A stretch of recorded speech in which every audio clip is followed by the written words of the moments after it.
I don't know if it was open yesterday, but it's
Sì.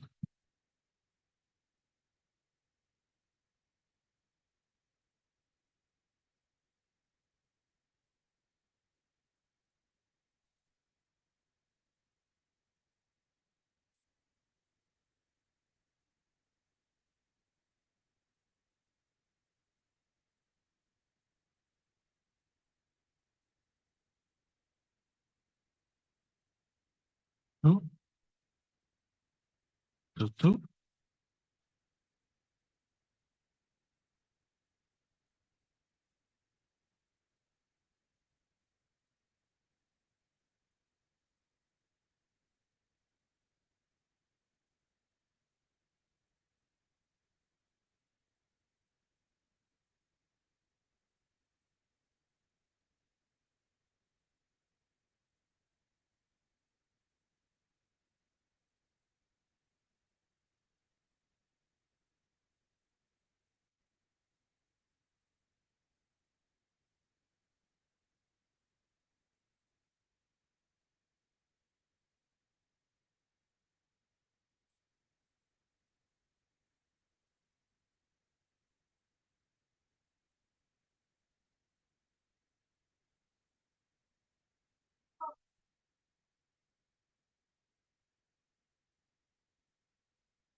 Recording in progress.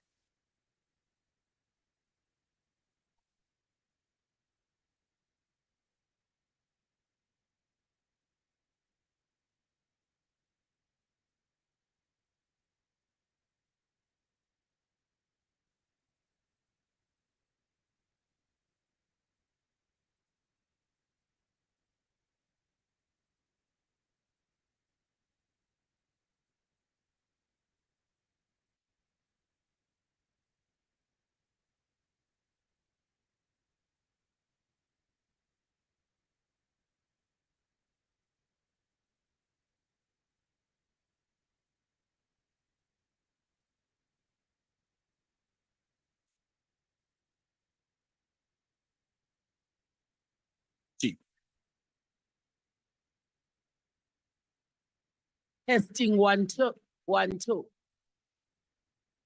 Testing 1 2 1 2.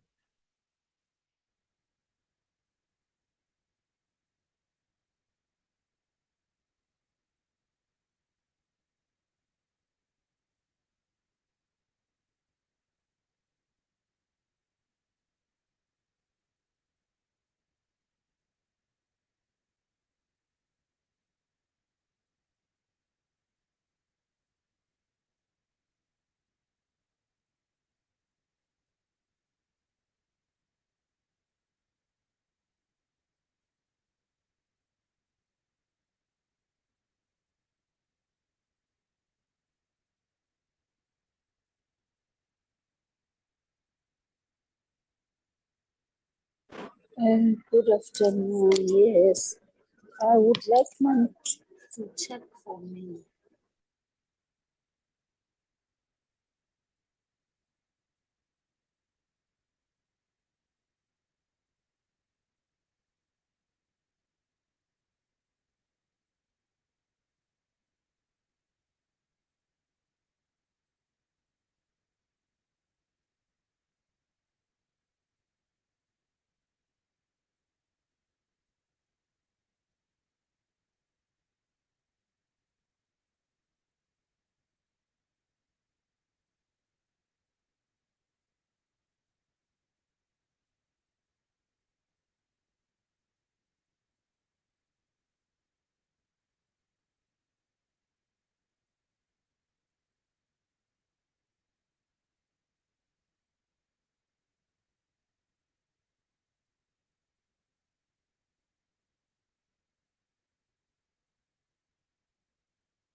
Madam Speaker,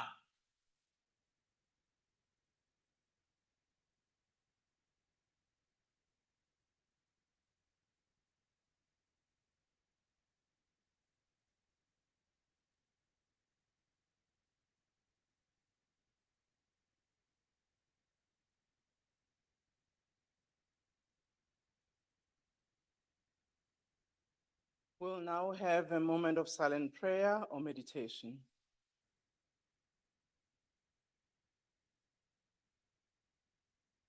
May we be seated?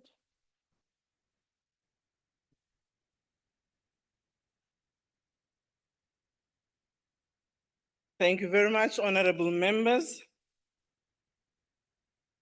Firstly, I would like to inform members that we have a new chief whip of the Umkhonto weSizwe Party, Honorable Mzwanele J. Maini.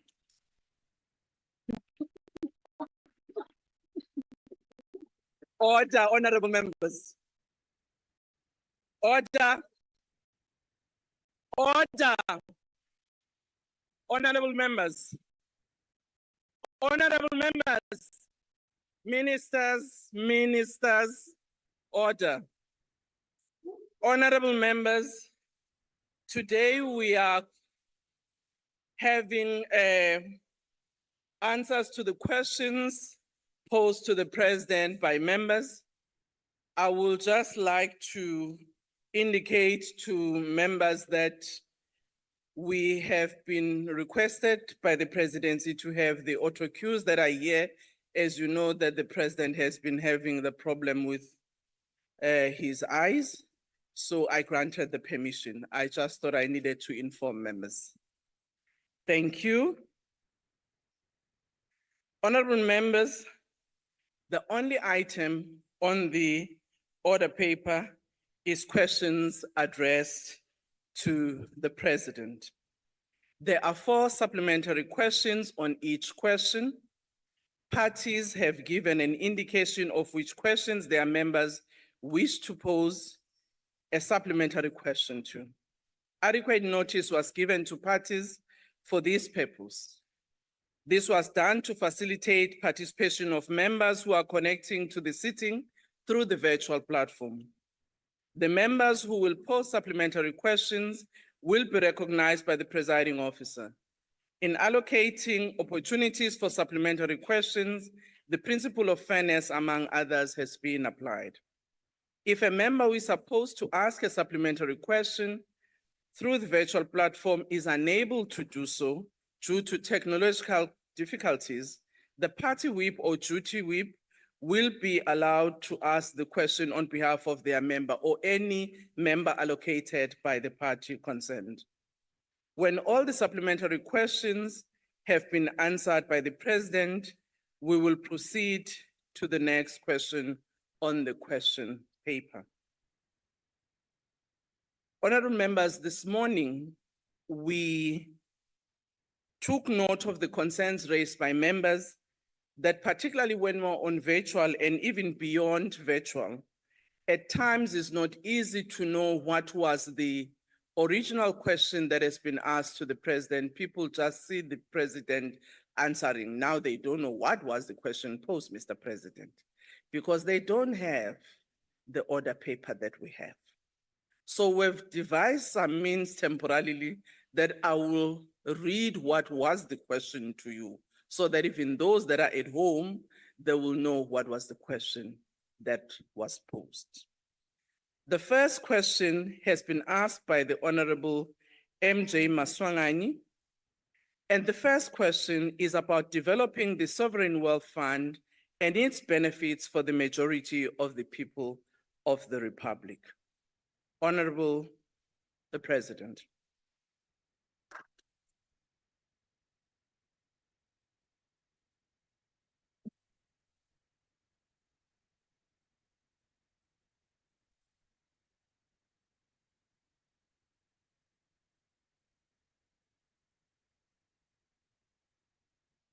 Honorable Speaker, honorable members, sovereign wealth funds are by their nature often used by many countries around the world to harness national resources for economic as well as for social development. They are often used to preserve and to grow a country's wealth for the benefit of future generations. In a document that was published in December of 2021 by the National Treasury, they described some of the features of a sovereign wealth fund. And they say that such a fund is often a state-owned company that would accumulate resources for capital investment through a dedicated revenue instrument or instruments. It would then invest these resources in different asset classes. Countries with sovereign wealth funds, and there are quite a number of them around the world, often maintain surpluses in their current accounts and balance sheets or balances. This provides the fiscal space to establish a sovereign wealth fund. At present, with our current fiscal position, with substantial current account and budget deficits, it is currently not the most opportune and favorable time for us to establish a sovereign wealth fund. However, there are a number of options that are under consideration. Funding for service delivery remains under pressure for us. Additional resources are required to improve the recruitment of key personnel, such as police and teachers. We also need to increase investment in the maintenance of basic service maintenance, or infrastructure rather. In light of these realities, the most appropriate policy path for us is to use any additional resources at this moment to reduce the debt burden that our country carries and improve the delivery of services. Several countries use revenue from the exploitation of their natural resources to establish and sustain sovereign wealth funds. In our country, however, the public revenues or royalties that we derive from mineral resources have historically not been very reliable, or have they been very consistent. We have therefore suggested that one of the possible routes towards the establishment of a sovereign wealth fund is through the reform and consolidation of state-owned enterprises. This is the route that a number of countries have used, and the one example that I got to know of was Singapore through Temasek, Dubai, or the UAE through their Investment Dubai Fund. We are working to implement a new centralized ownership model for our state-owned enterprises. As I said in the opening of Parliament, the establishment of a state-owned enterprise holding company will give us greater capacity to build a sovereign wealth fund. This has been done successfully by other countries whose sovereign wealth funds have built up capital from the high performance of the state-owned enterprises rather than from the fiscus. While the conditions do not currently exist to establish the immediate establishment of a sovereign wealth fund, this is an objective to which we should continue to work.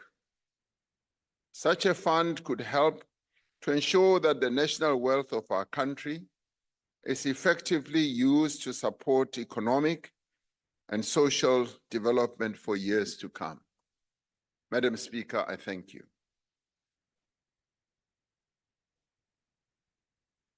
Thank you, Mr. President. The first supplementary question will be asked by the Honorable Masanganyi. No, Councillor Speaker. Thank you, Chairperson. Honorable Chairperson, President,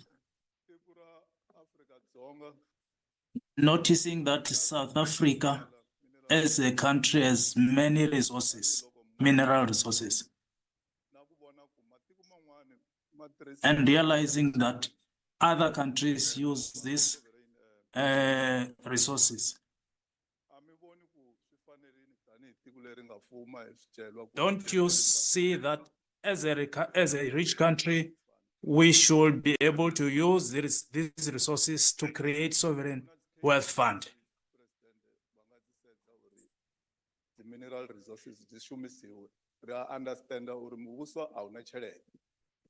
Mara why is a wealth here now?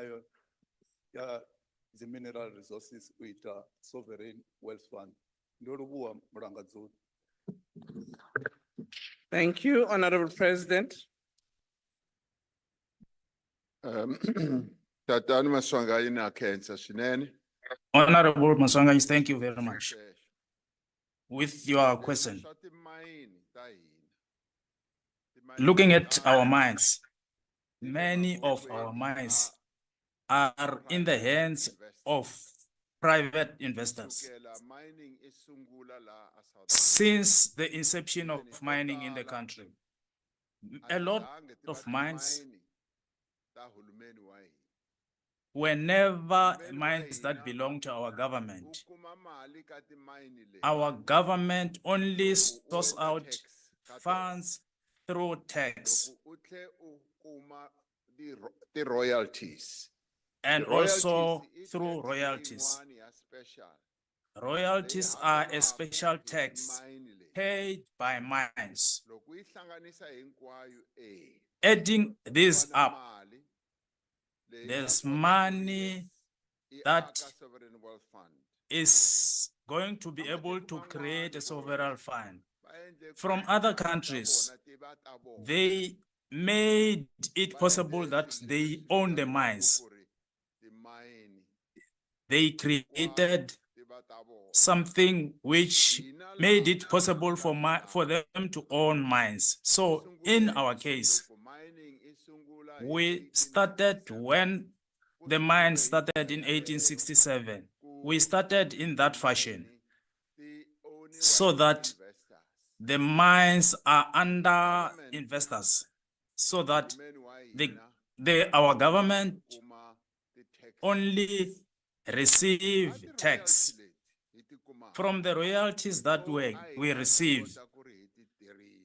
These are the only ones that make us possible to use some money. As they call them, commodity booms, where mining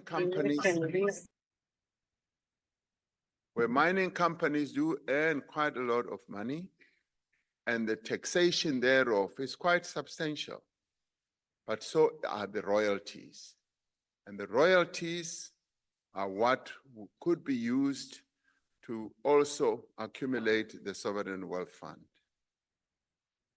Now, the taxation goes obviously to the revenue fund, which then helps to fund, together with other taxes that either we pay as individuals and companies pay, to fund everything that the people of South Africa need.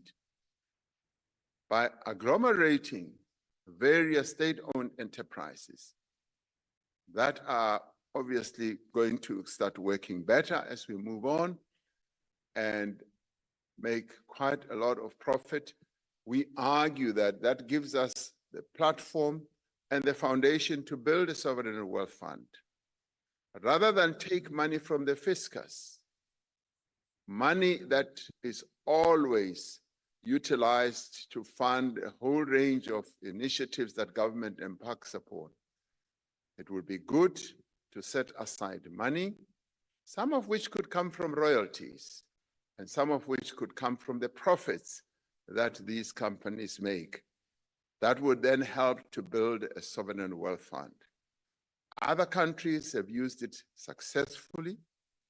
Even where mining companies, for instance, are owned by private individuals or resources, they have been able to utilize those earnings, and they can be categorized into many categories, if you like, and those can then be utilized to build a sovereign wealth fund. We are committed to create a sovereign wealth fund, and we believe that the architecture that we're putting together now will be able to assist us in building a sovereign wealth fund. And this we will be doing for future generations, because it takes quite a while to build a facility like a sovereign wealth fund. Thank you, Honorable Speaker. Thank you, Honorable W.R. Alexander. Thank you very much. While the DA acknowledges that there may be some benefits to a sovereign wealth fund, we have serious concerns about implementation and management, especially when the proven track record of mismanagement and corruption within state-owned enterprises. The potential for a sovereign wealth fund to become a burden to the already stretched taxpayer, or possibilities that the government might divert resources from critical programs such as infrastructure, is deeply troubling. Mr. President, given the concerns raised around the potential mismanagement on the country's already stretched financial challenges, could you please elaborate on the potential funding resources of the Sovereign Wealth Fund? How would government plan to fund such an initiative in the light of South Africa's current high levels of national debt and an already strained fiscus? Honorable President. If we put, Honorable Speaker, thank you. If we put together an architecture that is well structured, we would argue that you do not need to utilize money from the fiscus to create your sovereign wealth fund.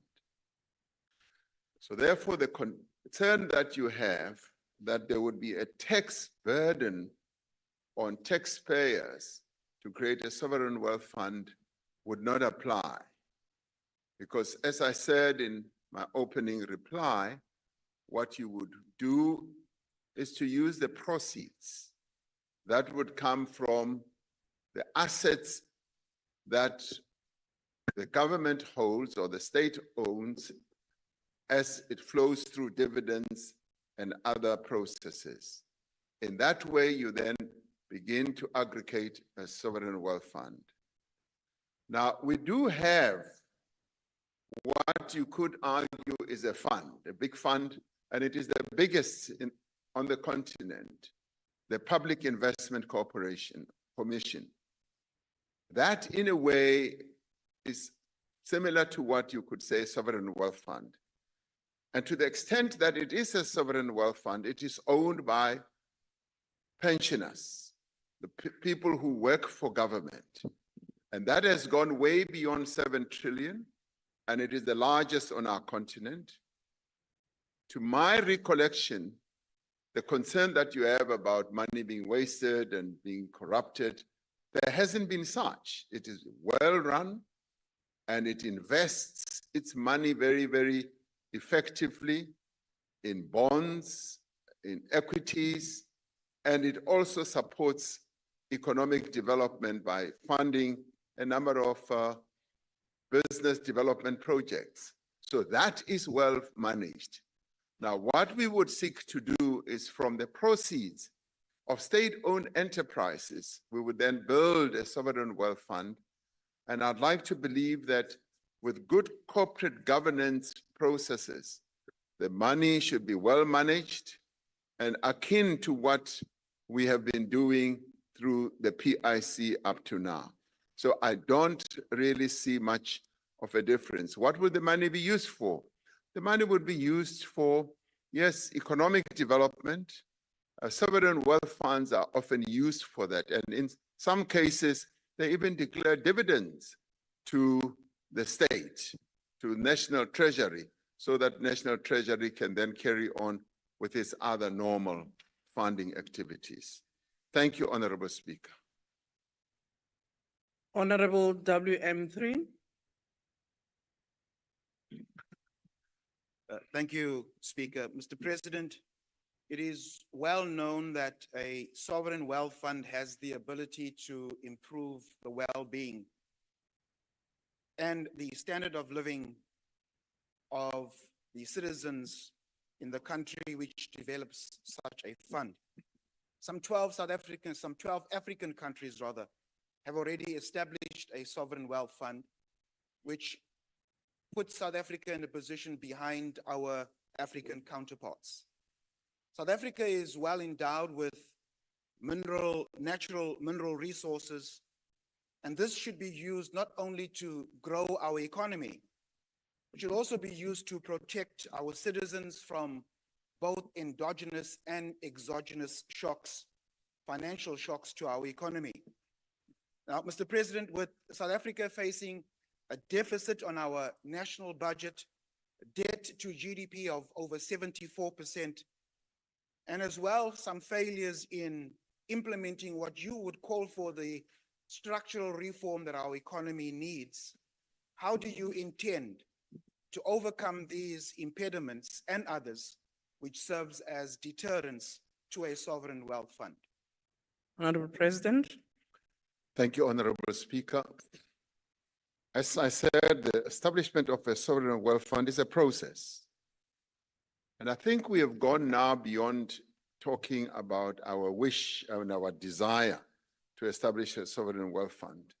It is now generally accepted that, like other countries, we should have a sovereign wealth fund.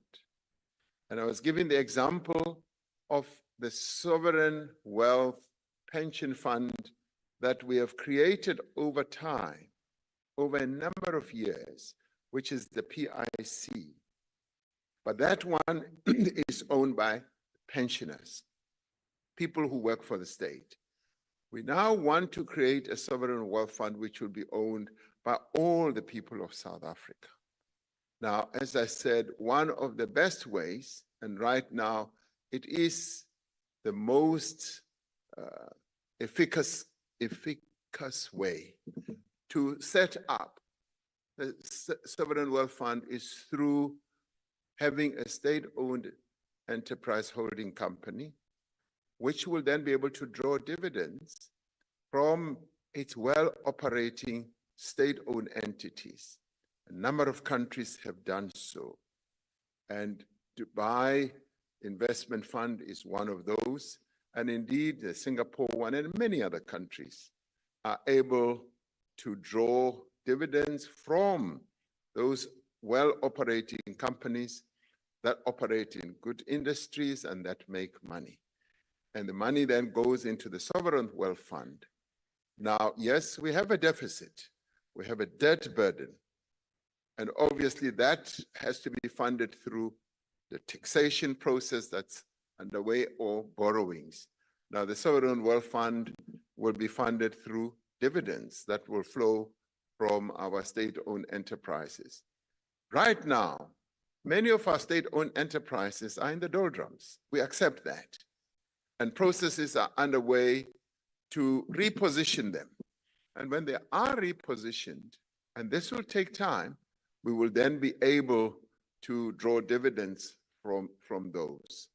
And the dividends will then flow into the Sovereign Wealth Fund and start building it up.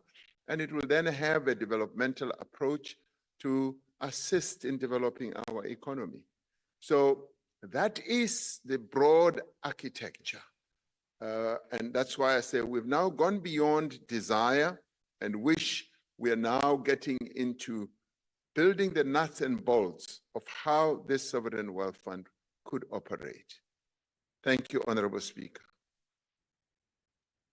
The last supplementary question will be asked by Honorable T.L. Makau. I'm on the virtual platform, Honorable Speaker. Yes, ma'am. You can go ahead. Can I go ahead? You can go ahead and ask the question. Oh, thank you very much, Honorable Speaker. Mr. President, the ATM family believes that any economic initiative undertaken by the government must prioritize the upliftment of the poor and the dispossessed who have long been excluded from the economic benefits of our nation wealth. In light of this, how will government ensure that establishment and the operation of the Sovereign Wealth Fund directly confronts and reduces the stark economic inequalities in our society? What specific measures will be put in place to guarantee that the benefits of this fund are equitably shared among the most vulnerable and marginalized members of our communities? Thank you, Honorable Speaker. Honorable President. Thank you, Honorable Speaker. The answer to that question is really the heart of the matter. Will the Sovereign Wealth Fund benefit the majority of the people of South Africa? And the answer is yes. Sovereign wealth funds are meant to achieve precisely that purpose, and they should be seen as contributors to economic development. They should also be seen as vehicles through which the state can invest money that is in surplus, that it can utilize for various economic projects. It could be specific economic sectors that it can focus on, and it could also be funding or surplus money that it utilizes to invest in other countries, in other companies, as well as a number of such sovereign wealth funds now today do. Singapore, Temasek is one of those. The Dubai Investment Fund is one of those, and indeed many others. They utilize the firepower that they have through the money that resides or held by the Sovereign Wealth Fund to foster economic development. And we would see this as another important arm that can enhance the economic development of our country. So Sovereign Wealth Fund, in my view, Honorable Speaker, is the way to go. And we now have a better architectural opportunity to be able to do so, rather than just to continue just talking about it without knowing exactly how it will source money, how it will be structured. I guess I should add that if we ever get to a point where we have a huge budget surplus, where our debt has evaporated or has been extinguished, then you will have sufficient firepower to even divert some of the money to a sovereign wealth fund. We are many, many years away from that. We need to deal from the revenues that we get from either companies or personal income tax and many other sources of tax. We need to deal with our existential expenditure challenges as well as servicing our debt. So setting up a sovereign wealth fund is then a project we work on as we improve our state-owned enterprises. Thank you, Honorable Speaker. Thank you, Honorable President. The second question has been asked by Honorable G. Makalakis, and the question is about private sector investment into crumbling ports, railways, and infrastructure. The Honorable the President. Honorable Speaker, honorable members, for our economy to grow, we need an efficient and well-functioning economy, but more particularly a well-functioning logistics system. It is very important if the goods we produce are to be globally competitive, for us to be able, as we produce our goods, to be able to know that they have a channel through which they will travel to our ports, to our places of forward destination. This is why we are focused on the logistics sector as part of our broader agenda for economic reform. For many years, our rail system and ports have suffered from underinvestment, particularly in infrastructure, in equipment, and in the maintenance of that equipment as well. This has contributed to deteriorating performance of our economy. This trend was exacerbated during the state capture period. Funds were diverted away from pressing infrastructure needs. The poor condition of our rail network and the inefficient operation of our port terminals now represent what I would call a binding constraint on economic growth and job creation. This has implications for key sectors of our economy, such as mining, agriculture, and manufacturing as well. We are urgently working to restore our logistics system and to restore it to world-class standards. A number of our port outlets used to be amongst the best in the world, but they have deteriorated over time. As a result of Transnet's limited balance sheet and our constrained fiscal resources, we need to mobilize capital for this from the private sector, where the money is. During the 6th administration, Operation Vulindlela, together with the Department of Transport, commissioned research on the opportunities for private sector participation in the logistics sector. This research found that there is significant appetite for private sector investment in ports and rails. It also found that a clear and consistent legal and regulatory framework is needed to unlock this investment. It requires a level playing field for private operators. This work itself informed the development of the Freight Logistics Roadmap and the private sector participation framework for the rail sector. And the roadmap was developed through consultation of the various key players in that sector, ranging from business, even labor, and government. Significant progress has already been made in implementing the freight logistics roadmap, which was also approved by Cabinet in December 2023. Transnet has published a draft network statement for the rail system. This will enable private rail operators to access the network for the first time. Transnet is undergoing a fundamental restructuring process to separate infrastructure from operations. This is through the establishment of the Rail Infrastructure Manager and the National Ports Authority as independent subsidiaries of Transnet. Private sector participation is being introduced also in container terminals.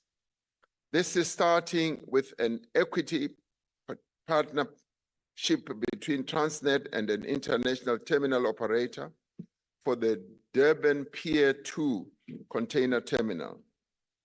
A dedicated private sector participation unit has already been established by the Department of Transport to identify and develop further opportunities for private investment.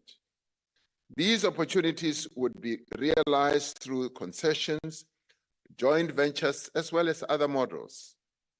At the same time, we made it clear that the port and rail infrastructure will remain in public ownership, even as competition is introduced in the operations.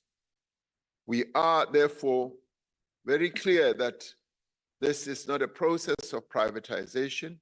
It is a process of concessioning, enabling those with money, which currently our Transnet balance sheet cannot support, to bring their money in and to invest to make our ports and our container terminals much more efficient. We are confident that through these efforts and by implementing the freight logistics roadmap, we will enable massive new investment in our ports and our rail system. This will unlock economic growth and create jobs. I saw how a number of companies, particularly one company that made investment commitment at the investment conference the previous year and last year, how they have already invested well over 500 million rand. I was able to go to the port of Durban and to see the container terminal that they had already built, which is now working very efficiently. And the container terminal works in a way where the producers of goods bring in their products and they are contained at the port, and thereafter this container manager is then able to allocate shipment times and all that. And all that has required quite a lot of money, but in the end, they rent the space from Transnet, and Transnet is able to continue its other important work of the reforms they've embarked upon. So it creates a mutually beneficial partnership between a state-owned entity and the private sector, which in the end increases efficiency and will in time take our ports back to the global standards that they used to occupy. Thank you, Honorable Speaker. Thank you, President. The first supplementary question will be asked by the Honorable G. Michalakis. Thank you, Madam Speaker. Thank you, Mr. President. Mr. President, noting that logistics such as ports and freight rail are causing major economic issues that cost the economy billions of rands a day and further prevents the creation of new jobs, will you, Mr. President, commit to a timeline for the implementation of structural reforms in freight rail, ports, and logistics? And if not, why not? Thank you, Madam Speaker. Honorable President. Yes, the answer is yes. This is a process that we've committed ourselves to. to introduce and also to implement those reforms. If we do not implement the reforms that we have set out, then we're actually relegating to a no growth or low growth dispensation of our economy. So this is a must do. Our ports, as you will have seen in a report that was published last year, have really declined, have gone right to the bottom. And they used to belong amongst the better ones in the world and certainly the best on our continent. So those reforms must be embarked upon. Yes, they are time-based type of reforms, but one is not able to put a finger on exactly when each of the reforms will happen. But they are happening as we move on. And it is also a question of mobilizing the financial resources that are required, but more importantly, of getting the equipment. Quite a bit of the equipment that we have in our ports is archaic. Other ports are using really fantastic modern day equipment, technologically well-driven and using G5 and many other, and now they're moving to AI. So we need to step up and move in that direction as well, so that we are then able to handle goods that either arrive or goods that we are able to export. And in the process of all that, jobs are created. Many more jobs, not only at the point of export or point of import, they are created in the back end where those goods are made.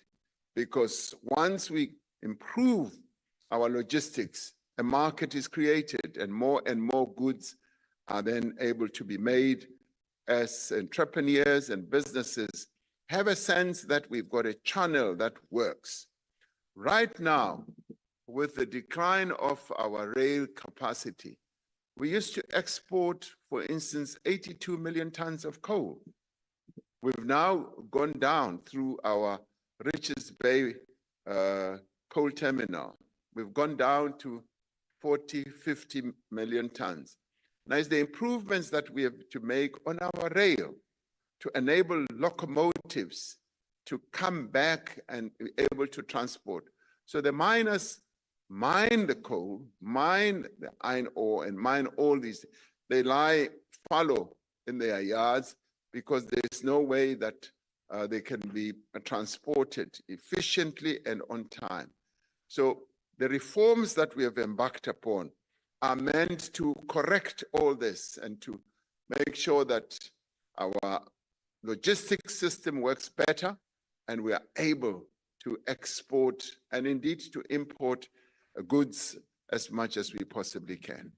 Thank you, Honorable Speaker. Thank you, Honorable S.T. Silamlela. Thank you very much, Honorable Speaker. Mr. President, investments by both private and public sector in our rail and ports to improve efficiency is crucial for economic growth, not only in our country, but also in the continent. Now, my question is, Mr. President, how will these investments create a gateway and integrate African markets to boost a well-integrated network of ports and logistic infrastructure to achieve economic growth here at home and in the continent? Thank you. Honorable President. The reforms that we have embarked upon are the type of reforms that will not only open up the gateway that we are, but will enhance it, and it will also have a beneficial impact on other countries on the continent, on the subcontinent, that is our region, as well as on the continent as a whole. We continue to be recognized as the gateway into Africa because we are the most industrialized country on the continent, and we've got good infrastructure that has over the years really run into disrepair. So the reforms we have embarked upon are aimed at revamping that infrastructure. We have been, as a country, chosen by the African Union to be the champion of infrastructure. And that is the position we occupy at the AU level. And living up to that position means that we should be the repository of coming up with the ideas of how infrastructure, particularly logistics, on our continent and in our region can be improved. Many countries rely on South Africa to have or to continue having the best infrastructure. And countries as far afield as the Great Lakes, as far afield as the DRC, still rely on our own logistics capacity. So therefore, we need to ensure that these reforms continue to benefit us, but also benefit other countries as they are very, very reliant on us as well. So in the end, what we do here is not only beneficial for us, but it is also beneficial for other countries in our region and indeed on the continent as well. And we will continue, and it is for that reason that we should continue with those reforms, because for us it's almost do reform or you die. And if we don't reform, it basically means we are really imposing a death sentence on our own economy. And that is a route that we should never take. We should only take the route that will enhance the growth of our economy and lead to the creation of jobs, which is precisely what we are focusing on. Thank you, Honorable Speaker. Thank you, Mr. President. Honorable O.M. Maudra. Thank you very much, Speaker. Speakers, there's this false and misconstrued idea that for state-owned entities to function optimally, effectively, and efficiently, you need private sector participation or involvement. And that idea has been debunked by the recent experiences with Eskom, where we come from heavy load shedding, which was as a result of your deployment of a useless minister who had no clue what Eskom is all about, including the management team that was there. We've seen now with the new minister and the engineers who are there in the form of the board chairperson and the CEO, but it has turned around Eskom. We now no longer talk about load shedding. So what makes you think that the private sector is actually the answer? You correctly said earlier on that Transnet used to transport 82 million tons of coal, which has now dropped to 14 million tons. But that is a result of management. So why are you not bringing competent, experienced, well-qualified management teams to revitalize our ports and our railways without you handing over our assets to to private sector, which is basically you are saying we need wide supervision for government to operate optimally. Thank you. Honorable President. Thank you, Honorable Speaker. I'd like to make it clear once again that the process of the reforms we have embarked upon is not about handing over state assets in terms of ownership. It is cooperating with the private sector where money resides. The private sector has money. No. Right now, for instance, Transnet's balance sheet is constrained. We had a situation where Eskom, and still have a situation where Eskom has a negative balance sheet. And the Treasury has had to bail out Eskom for something like 450 billion rand. Now, that's a burden. That's a burden that the people of South Africa will continue to carry over the next few years, where money that should be utilized quite effectively to improve education, to ensure that our health facilities are better, is then diverted to put into a state-owned enterprise. And what we are arguing is that we must lessen the dependence of our state-owned enterprises and where we can cooperate with the private sector and where they can put their money into a state asset, they should do so. And I'll give you a very good example. The N3, which is like the real artery of our economy, was built through a partnership, a public-private partnership with the private sector.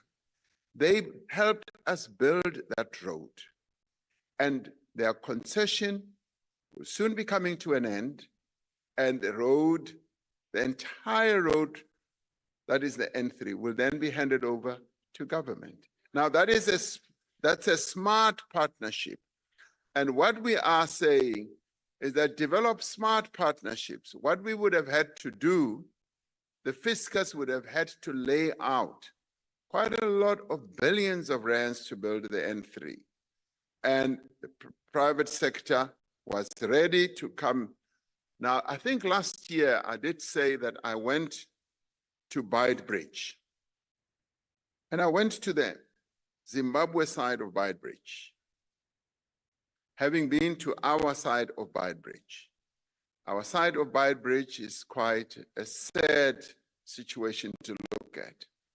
When President Mnangagwa took me to their side of Beitbridge, I found that they had built one of the top class facilities. And I asked him, how did you do this? He said, no, President. All we did, we gave a concession to the private sector. They've built this facility for us. And we are going to take ownership of this facility. In 15 years, it will be ours. And they have built a world-class facility. Now, that is being smart. That is being smart by utilizing other people's money. Order, honorable members. On our side, so you know, so that as you respond in the way you do, so you know, on our side, we have now decided that we are going to have public-private partnerships to improve our own entry points, be it in Beitbridge, be it in Libombo, and all over. Order, honorable members, you have asked the question. It's been answered. You may not like the answer because it's a point of debate. Let's allow the president to finish his answer. Order. Honorable You Speaker. can guide him later, not now. Order. Honorable Speaker, thank you. Thank you. It adds quite a lot of excitement, though, because it enables people to think through issues. Because when you have to deal with the reality of our own situation, where we've had quite a bit of underdevelopment, and where we can say we will work with those who have the resources, and in the end up with, yes, the most fantastic border control situation that I saw on the Zimbabwe side, and which is already earning the money because the flow of goods and people through that facility is much more enhanced, it's much more modern, and that's precisely where we need to go. To modernize our own infrastructure, and we do need to utilize the finance, the capital that we can get from other players, be it development funding institutions, be it sovereign wealth funds. That is where we can get the support, and through private-public partnerships that work for the benefit of all. Thank you, Honorable Speaker. Thank you, President. Honorable S.L. Ngobo. Thank you, Honorable Speaker. Honorable President, in 2023, a surge of 1,500 to 1,600 trucks daily transporting commodities to the port of Richards Bay, caused extensive infrastructure damage and strained the Umhlatuze municipality's budget. This crisis underscores the state's failure to maintain the rail network, forcing reliance on overburdened roadways. Despite high-level government intervention, the port's capacity remains inadequate. Question: what has government done to repair and extensively safeguard the rail network, my emphasis, Mr. President, to protect it from obvious and deliberate tampering to benefit the trucking industry? Thank you very much, Speaker. Siyabonga Mapholoba, Mongameli. Thank you, Honorable Speaker. It is generally known that as our rail system has deteriorated, it has led to the increase of trucks on our road. And our road network is now under enormous pressure from trucking as the trucks have increased, ferrying goods up and down from the coast to inland and from inland to the coast. They damage our roads. And this was so ably articulated by Premier of the Northern Cape, who said that their road network continues to be damaged by trucks from the mines right to the port in a way where the road just continues to deteriorate year in and year out. And that is the challenge that we are facing. And the efforts that we have embarked upon of reforms are aimed at precisely improving our road network, our rail network rather, and also improving security on that network, because there have been security lapses that have led to vandalization, the uprooting of rail lines, and some of those have been with the participation of some well-established companies that have, through the scrap businesses that they embark upon, have just been peeling off our rail lines and utilizing them for scrap steel. Now, that requires enhanced security, which our reforms are also dealing with, because that's part of the roadmap that we are working on. Now, with the cooperation of all key role players, we are finding that a number of corridors are now being opened. They are being restored. And this applies to not only for goods, but also for passengers, including the PRASA corridors are being improved as security is enhanced, as well as the security on our important rail arteries between Mpumalanga, Gauteng, and also in the Northern Cape right through to the coast. So those are being enhanced, and also now beginning to work more effectively on the rail line from Gauteng right through to the Eastern Cape. So that is a project that is underway, and it is what we want to see as a great improvement as we go on with our logistics improvement through the reforms that we have embarked upon. So in time, and soon it should be, even the issues that honorable member is complaining about through Umhlatuze and all that will be handled and will be restored to a position where they were, where goods in our country should now be transported through rail rather than through roads.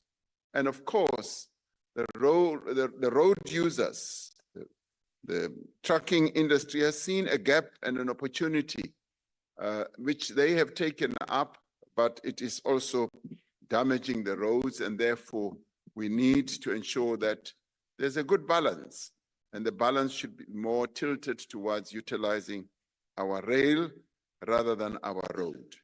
Thank you, Honorable Speaker. Thank you, Honourable President. Before we proceed, the Honourable Reddy's hand is raised on the platform. Honourable Reddy. Madam Deputy Speaker, will the President take a question?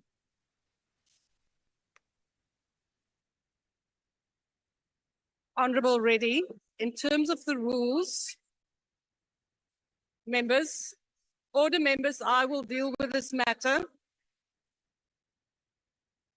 Honourable Reddy, members, order. Members, order. I cannot reply to the Honourable Reddy. Honourable Minister.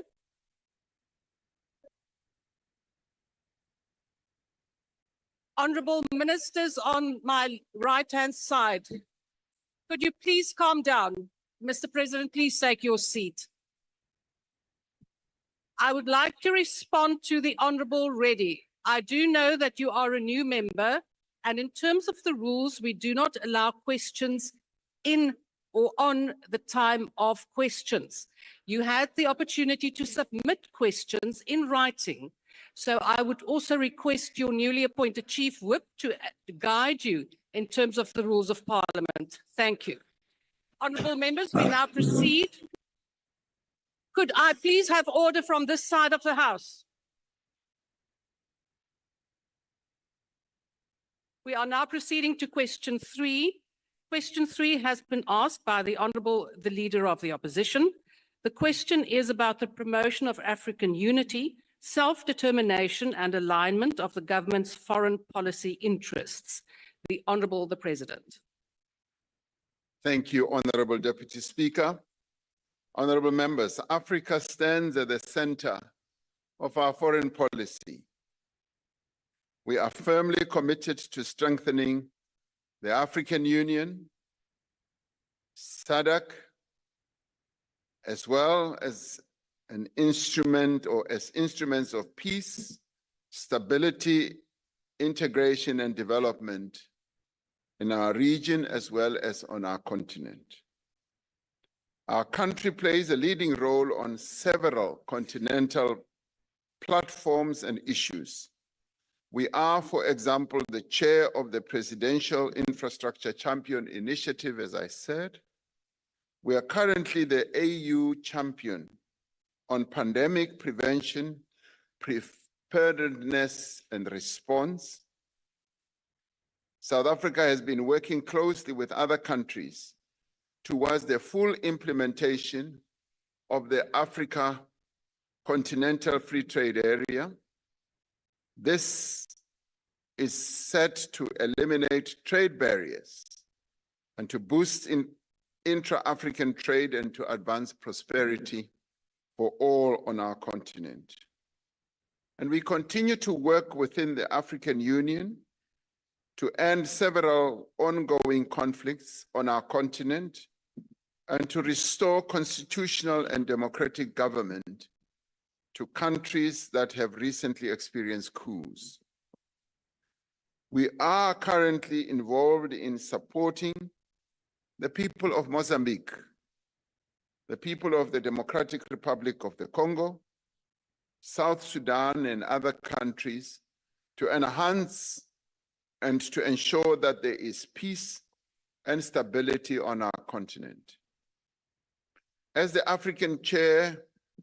Union Chair in 2020, South Africa led the continental response to the COVID-19 pandemic. This involved overseeing a continent-wide strategy, setting up of innovative online platforms to access essential medical supplies, mobilizing the international community to address issues such as debts of African countries, and also to secure vaccines. South Africa has consistently championed the African agenda on the world stage. Our country successfully advocated for the inclusion of the African Union as a fully fledged member of the G20. We have indicated that we will place the interests of the African continent prominently on the agenda of our G20 presidency next year. South Africa has also stressed the value of the BRICS alliance to advancing Africa's developmental agenda. And as chair of BRICS last year, our country invited representatives from other African countries to attend the summit that was held in Johannesburg. 46 African countries attended, including 20 heads of states and government. So we continue as a country to pursue an independent foreign policy. Through our foreign policy, we aim to promote our own national interest, which is based on the protection and promotion of our national sovereignty and our constitutional order. The key pillars of our foreign policy include the promotion of human rights, peace and stability, and the strengthening of trade and investment ties with other countries. Since the advent of democracy, South Africa has taken a position of non-alignment as we deal with global matters. This means that we have chosen not to align ourselves with any of the major global powers or blocs. Instead, our country strives to work with all countries for global peace and development. We are guided by our own values and principles, and we are firmly committed to advancing the development and prosperity of the continent that we call home. I thank you. The first supplementary question will be asked by the Honourable the Leader of the Opposition.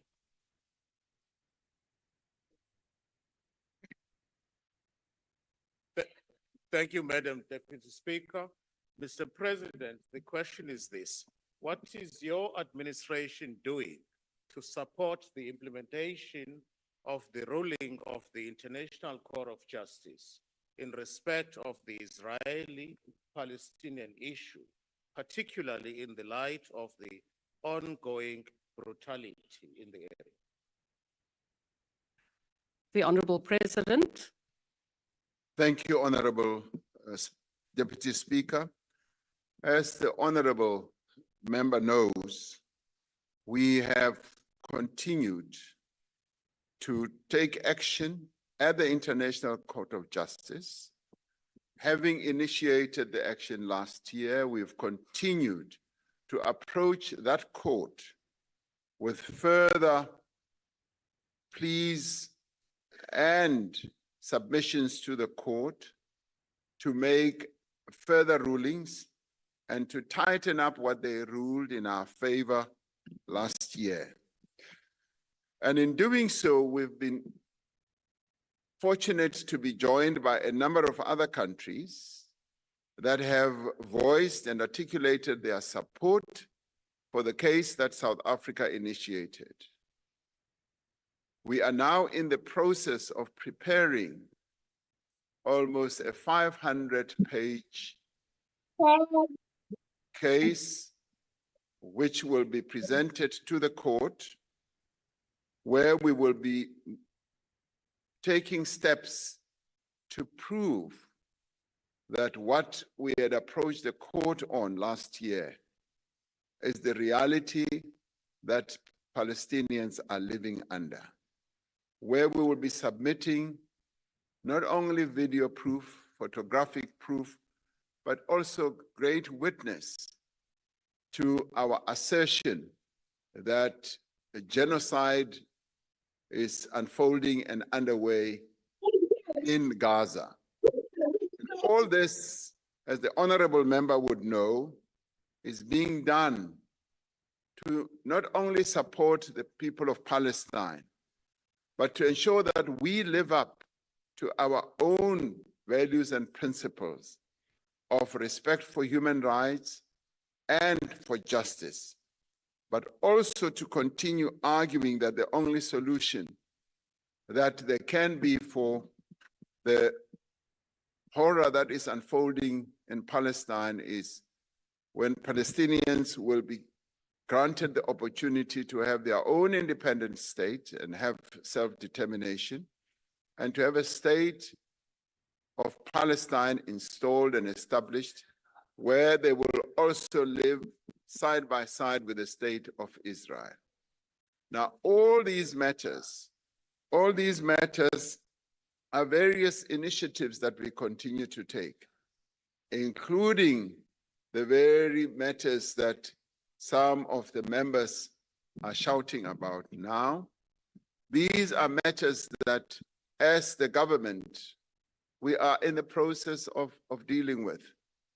When we started this court case, we were told that the initiative we've taken is completely irrelevant. It amounted to nothing. And when the court, the International Court of Justice, ruled in our favor, it shut all those detractors up. And we continue in our resolve to proceed with this case because it is quite a historic case which demonstrates the empathy and the compassion of the people of South Africa towards the people of Palestine. And this we will continue. In the next few weeks, we will be submitting the real substance of our case, which our lawyers have been working on. And you might recall, and I continue to call you Honorable Judge, you will recall that we did set up a team that is composed of some of the best brains in the legal field, an international team that is working on these matters. So we are confident that we have a solid case to prove that genocide has happened and continues to happen in Palestine. Thank you, Honorable Speaker. The second supplementary question will be asked by the Honorable Kwankwa. Comrade President, thank you very much. The deadly clashes that have been raging for years in South Kivu and North Kivu provinces of the Eastern DRC have forced thousands of civilians to flee their homes and dozens have been killed. There are fears that more regional towns might fall to the advancing M23.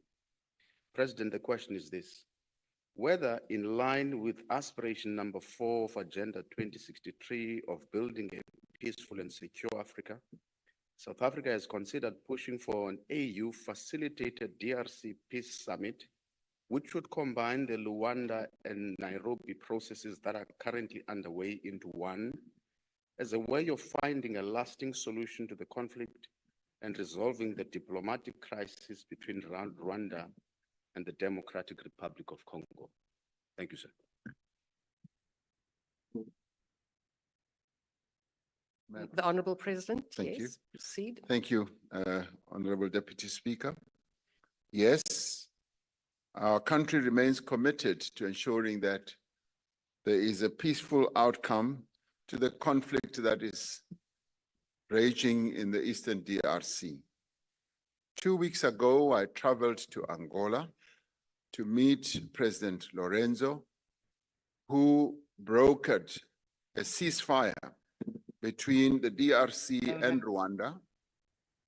And in the course of our discussions, we both confirmed that the only way to resolve that conflict is through a peaceful negotiation that will result in a permanent ceasefire.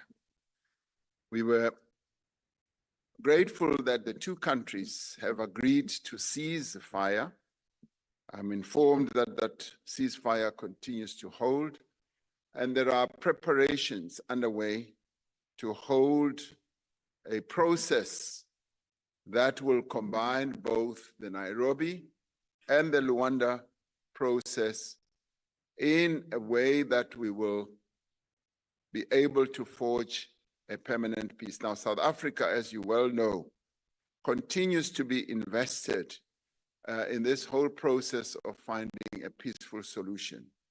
We are part of the SADC mission, SAMI DRC, that is located in the DRC with the specific purpose of ensuring that the fighting comes to an end and that there is peace in that part of the DRC. Now, we are looking forward to the various initiatives that are underway to ensure that, yes, the fighting stops. The good thing is that the need for peace has now been embraced.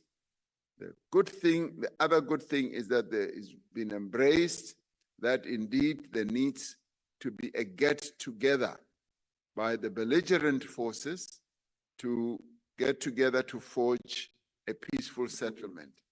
We have long concluded that there is no way that the conflict in the DRC can be resolved through continued armed conflict.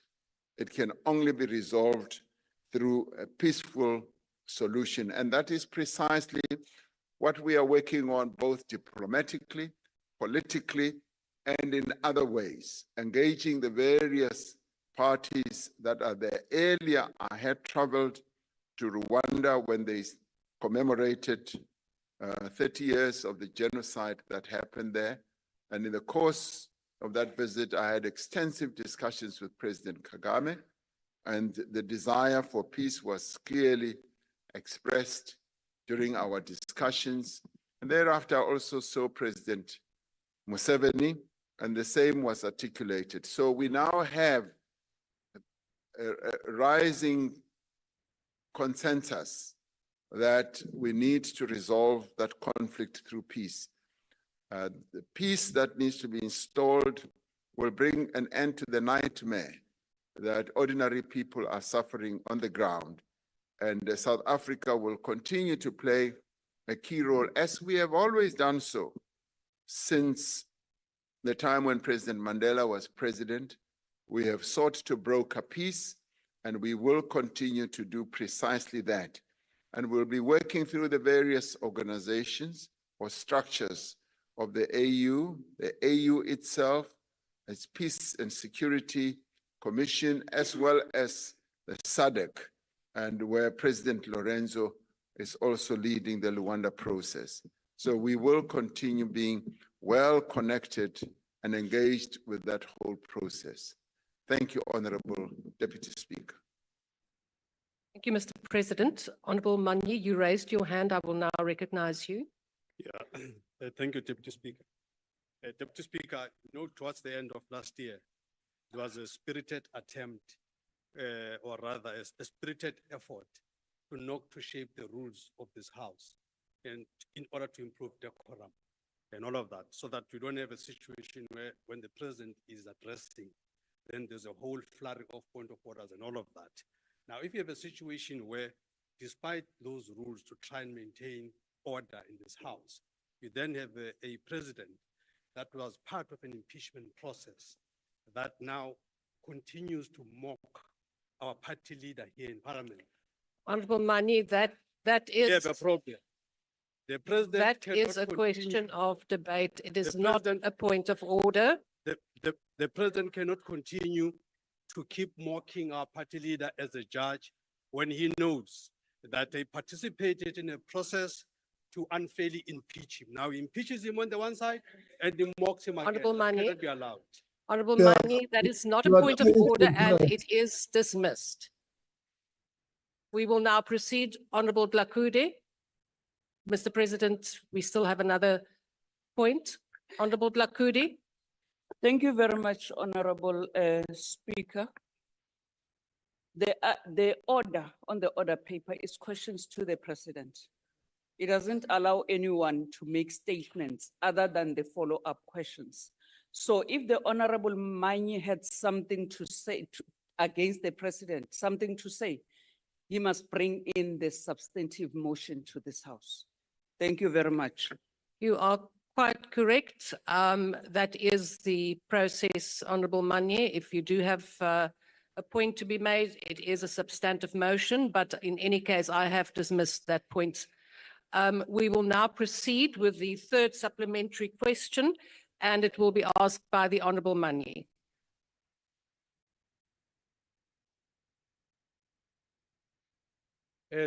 Thank you, Deputy Speaker.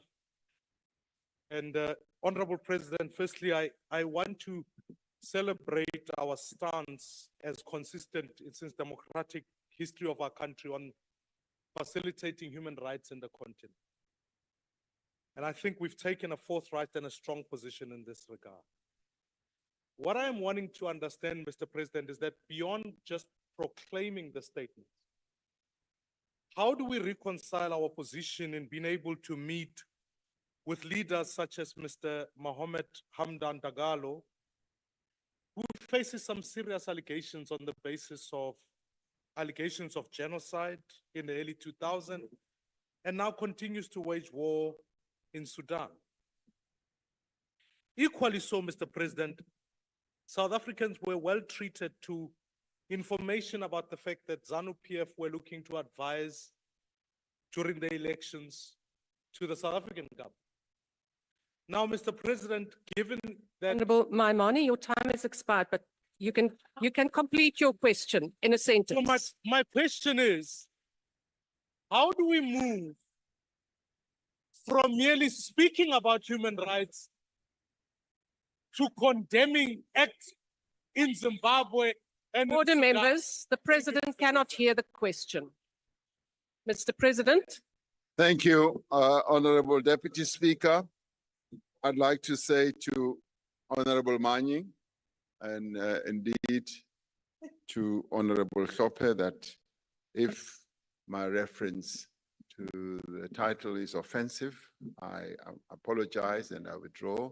So it's not a matter that one should articulate if it is found to be offensive. And I guess maybe because of having been legally trained, when you see another person who's been legally trained, you have that tendency of wanting to ascribe certain titles to them. So I apologize and I withdraw. Coming to Honorable Malema's question. No.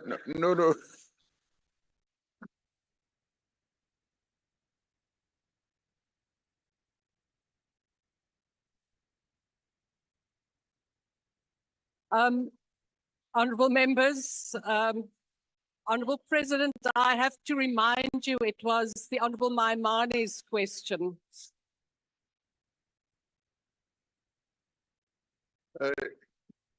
Wabona kore.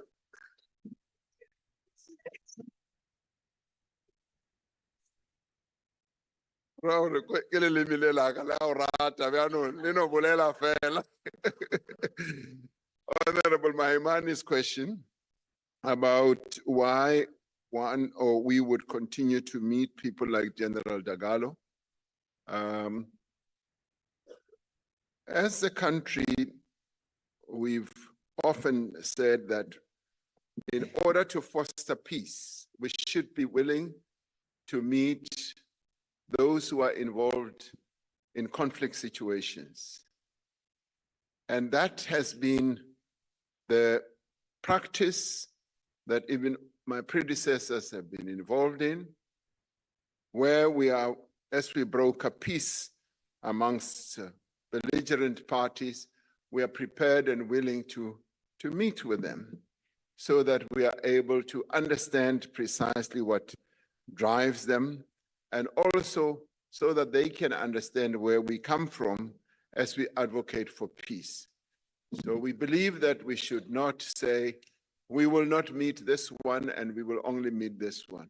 You may recall, Honorable Maimani, that we were, as South Africa, part of the African Peace Mission that went to both Ukraine and to Russia. And that meant we were willing to talk to both parties who are involved in the conflict, with a view of getting the two parties to meet so that they can have a peace process. You cannot make peace with just the one party that is involved in a conflict. You've got to be willing to meet with both parties, and that's precisely what we have done. You may or may not know that with regards to Sudan, we have met both parties. We have met both generals, both the generals who are involved in this conflict. We've met them, and we've communicated to them the need for peace. And our discussions with both of them were aimed at achieving a peaceful outcome. They both came to South Africa, and I met them. And I would like to believe that as we engage with them and we talk to them, the positions that they may well have also begin to be tempered towards having a peaceful solution. So we don't subscribe to the notion that you should not meet this one because they are branded in a particular way. As a neutral party, non-aligned, we believe that it is best to make all efforts to ensure that there is peace in whatever conflict that there is. And that has stood us well. And whenever we do so, we are able to give notice to the other belligerent party so that they should never misunderstand our intentions. They should always understand that our objective is to ensure that there is peace in whatever conflict. And that has always been accepted. And you may recall as well that last year we did participate on the sidelines brokering the peace between the belligerent parties in Ethiopia. And they finally came here. And that we were able to do by talking to both parties and making sure that, yes, there is peace.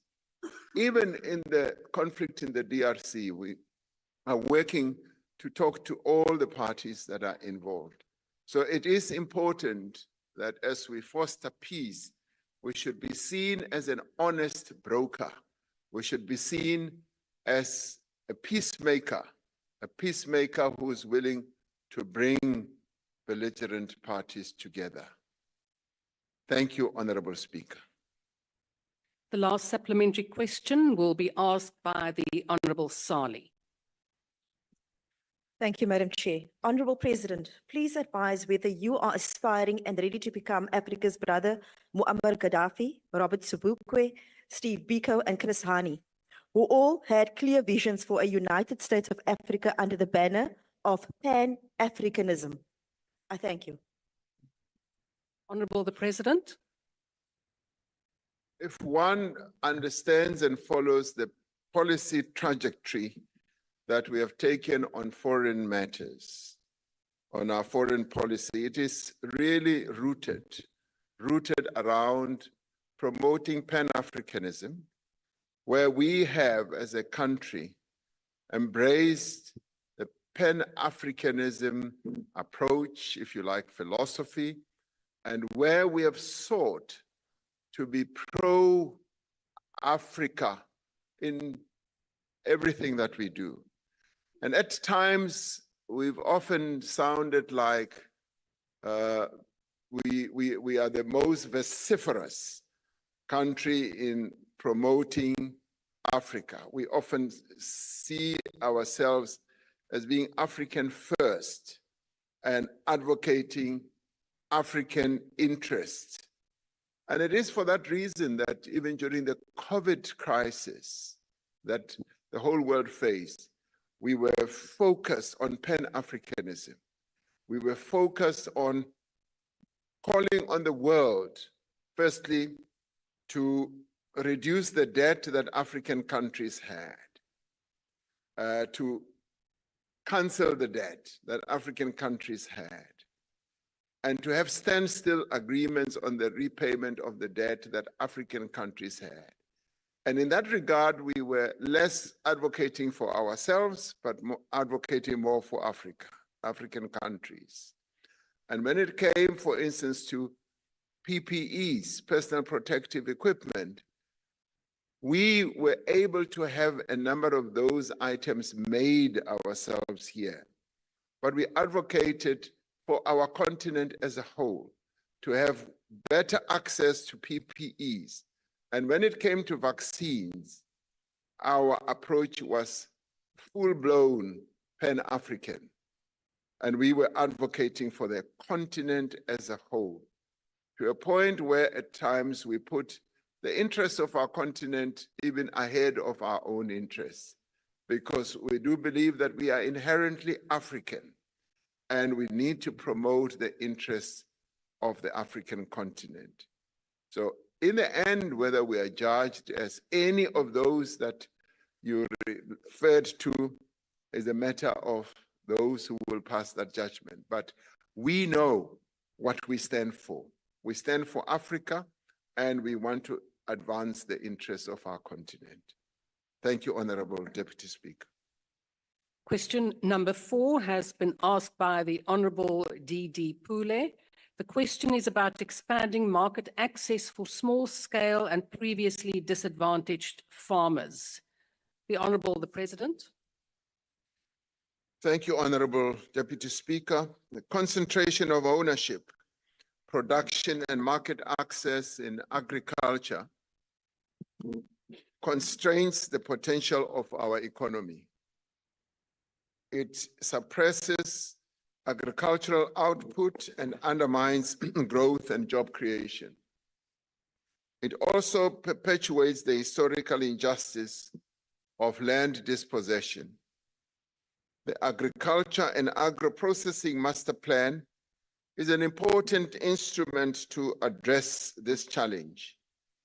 The master plan aims to build an agriculture and agro-processing sector that is inclusive, competitive, job-creating, sustainable, and that continues to grow. Pillar number 5 of the master plan specifically seeks to facilitate market expansion, improve market access, and promote trade. This will be achieved through, amongst other things, strengthening partnerships with established industry associations to ensure that small and medium enterprises can access existing networks that facilitate exports. The master plan itself aims to increase the participation of Black farmers in national fresh produce markets. It aims to ensure that the National Agricultural Marketing Council and the Marketing Agricultural Marketing Products Act facilitate market access for Black farmers.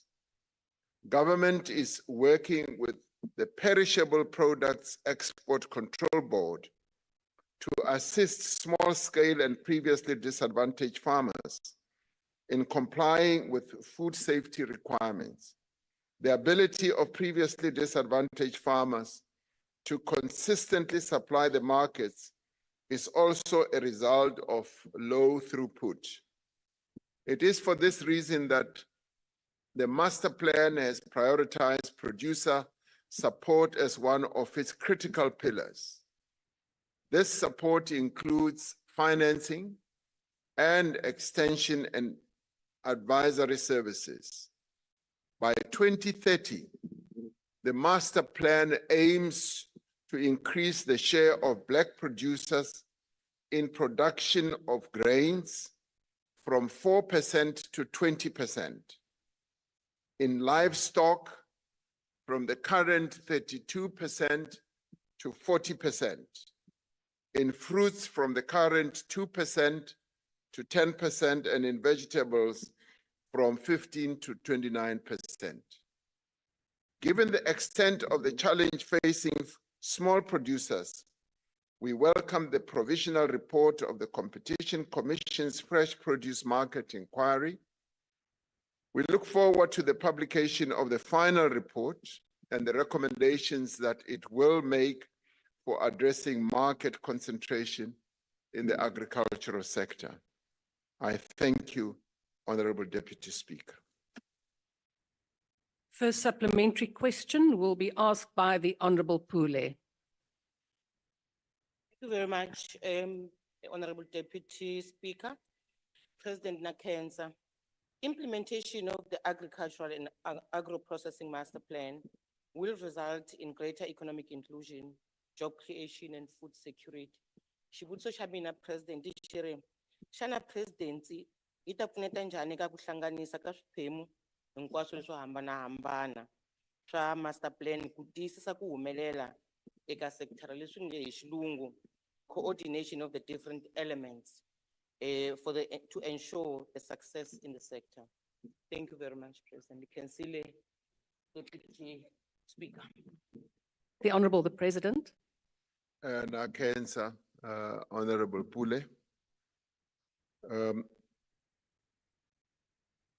The national fresh produce market has for the longest time been dominated by existing white privileged farmers, and we need to embark on a multiplicity of initiatives that will ensure that Black farmers, and particularly your small, medium farmers, do in the end have the opportunity. Firstly, they need to have throughput. They need to have throughput in terms of being able to produce more of the fresh produce, and they need land to be able to do so. And they also need assistance with the inputs that go into farming, such as fertilizer, such as the implements, and they also need financing in that regard so that they are well financed, so that they become serious players in the sector. We also need to have the access to market opened up for them. Yes, the state can play a key role through its procurement processes, particularly when it comes to either feeding schemes that need to be properly streamlined to enable the procurement to happen. But when it gets to the market, those markets of fresh produce in the various key nodes of our country, they need to be, the small, medium farmers need to be properly empowered so that they are able to have better access. As they gain access and space at those markets, they should then be able to have their products being saleable, and they also need active empowerment process so that the chains that sell our fresh produce should be able to procure the produce from those small farmers. So it's a combination of initiatives that we need to embark upon to make sure that indeed in the end, we reposition small, medium farmers. As one was, the main answer shows that we need substantial growth in the various categories. In the livestock category, great deal of progress has been made. We now need to move to the other categories. Grains, for instance, we're still at the lower level. And this is largely due to the fact that many Black farmers do not have the land to be able to produce grains, which is the typical staple food of the majority of our people. They don't have the capacity to produce that in large numbers. So many initiatives are already underway, and we do believe that the various departments in government that are aimed at ensuring that we achieve these objectives will help. The Competition Commission report in terms of the sector inquiry has helped a great deal to fathom precisely what the problems are. And we're hoping that when they come out with their final report, we'll be able to have clear recommendations that will be able to take matters forward in the interest of ensuring that Black people play a key role in this sector as well. Thank you, Honorable Deputy Speaker. The second supplementary question will be asked by the Honourable Oukamp. Thank you, Honourable Deputy Speaker. Honourable President, the expansion of growth and market access in the agricultural industry for upcoming farmers is very important. It will, however, not occur when one part of the industry is sacrificed to the benefit of another part of the same industry. It is of utmost importance that the much needed growth in access to markets for previously disadvantaged small and emerging farmers must take place. It must, however, grow parallel to the growth in access to the markets that commercial farmers who employ millions of people experience. What assurances, Mr. President, can you therefore provide to farmers that the steps that will be taken for the necessary increase in the concentration of access to markets for previously disadvantaged small and emerging farmers will not influence the access to markets that commercial farmers currently have, but rather that the access to markets for both emerging and commercial farmers will grow simultaneously, and in so doing, transfer emerging Your farmers time has to commercial expired. farmers. Thank you, Honourable President.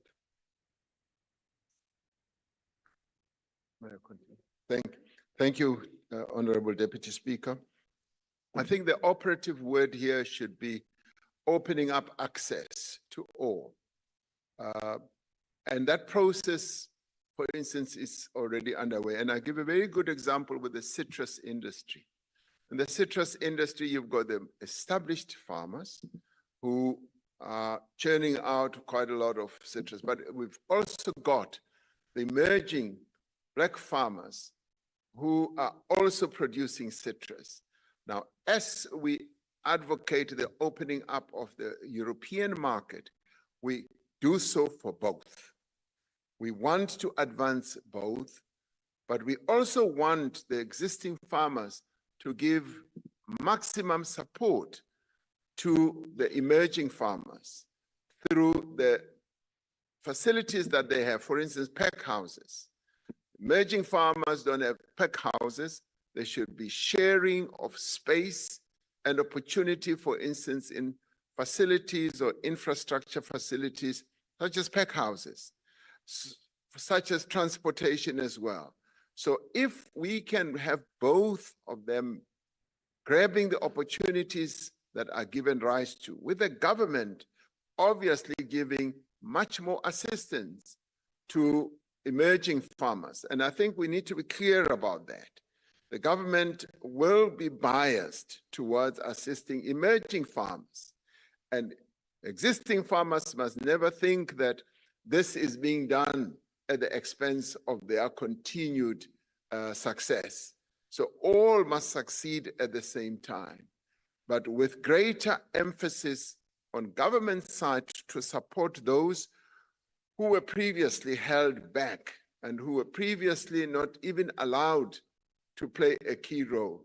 So I see both being given, yes, the opportunities to rise together, but our emphasis as government will always be on assisting Black farmers because they need much more support. And remembering, of course, that the existence of the more established white farmers was done with the great assistance of the previous apartheid government.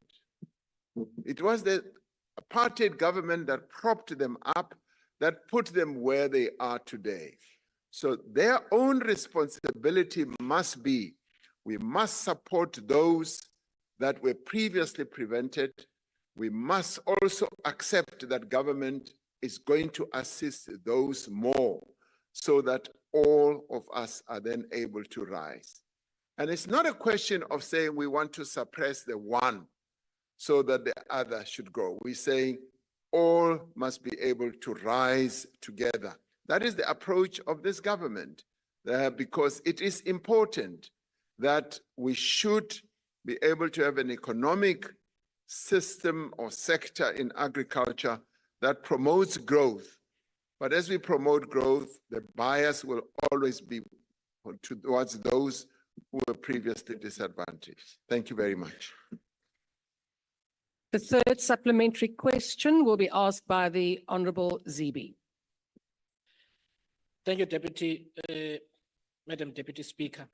Mr. President, there are many South Africans from rural communities such as mine in the Eastern Cape who have access to arable land, but zero access to piped water specifically to where we farm crops and do stock farming.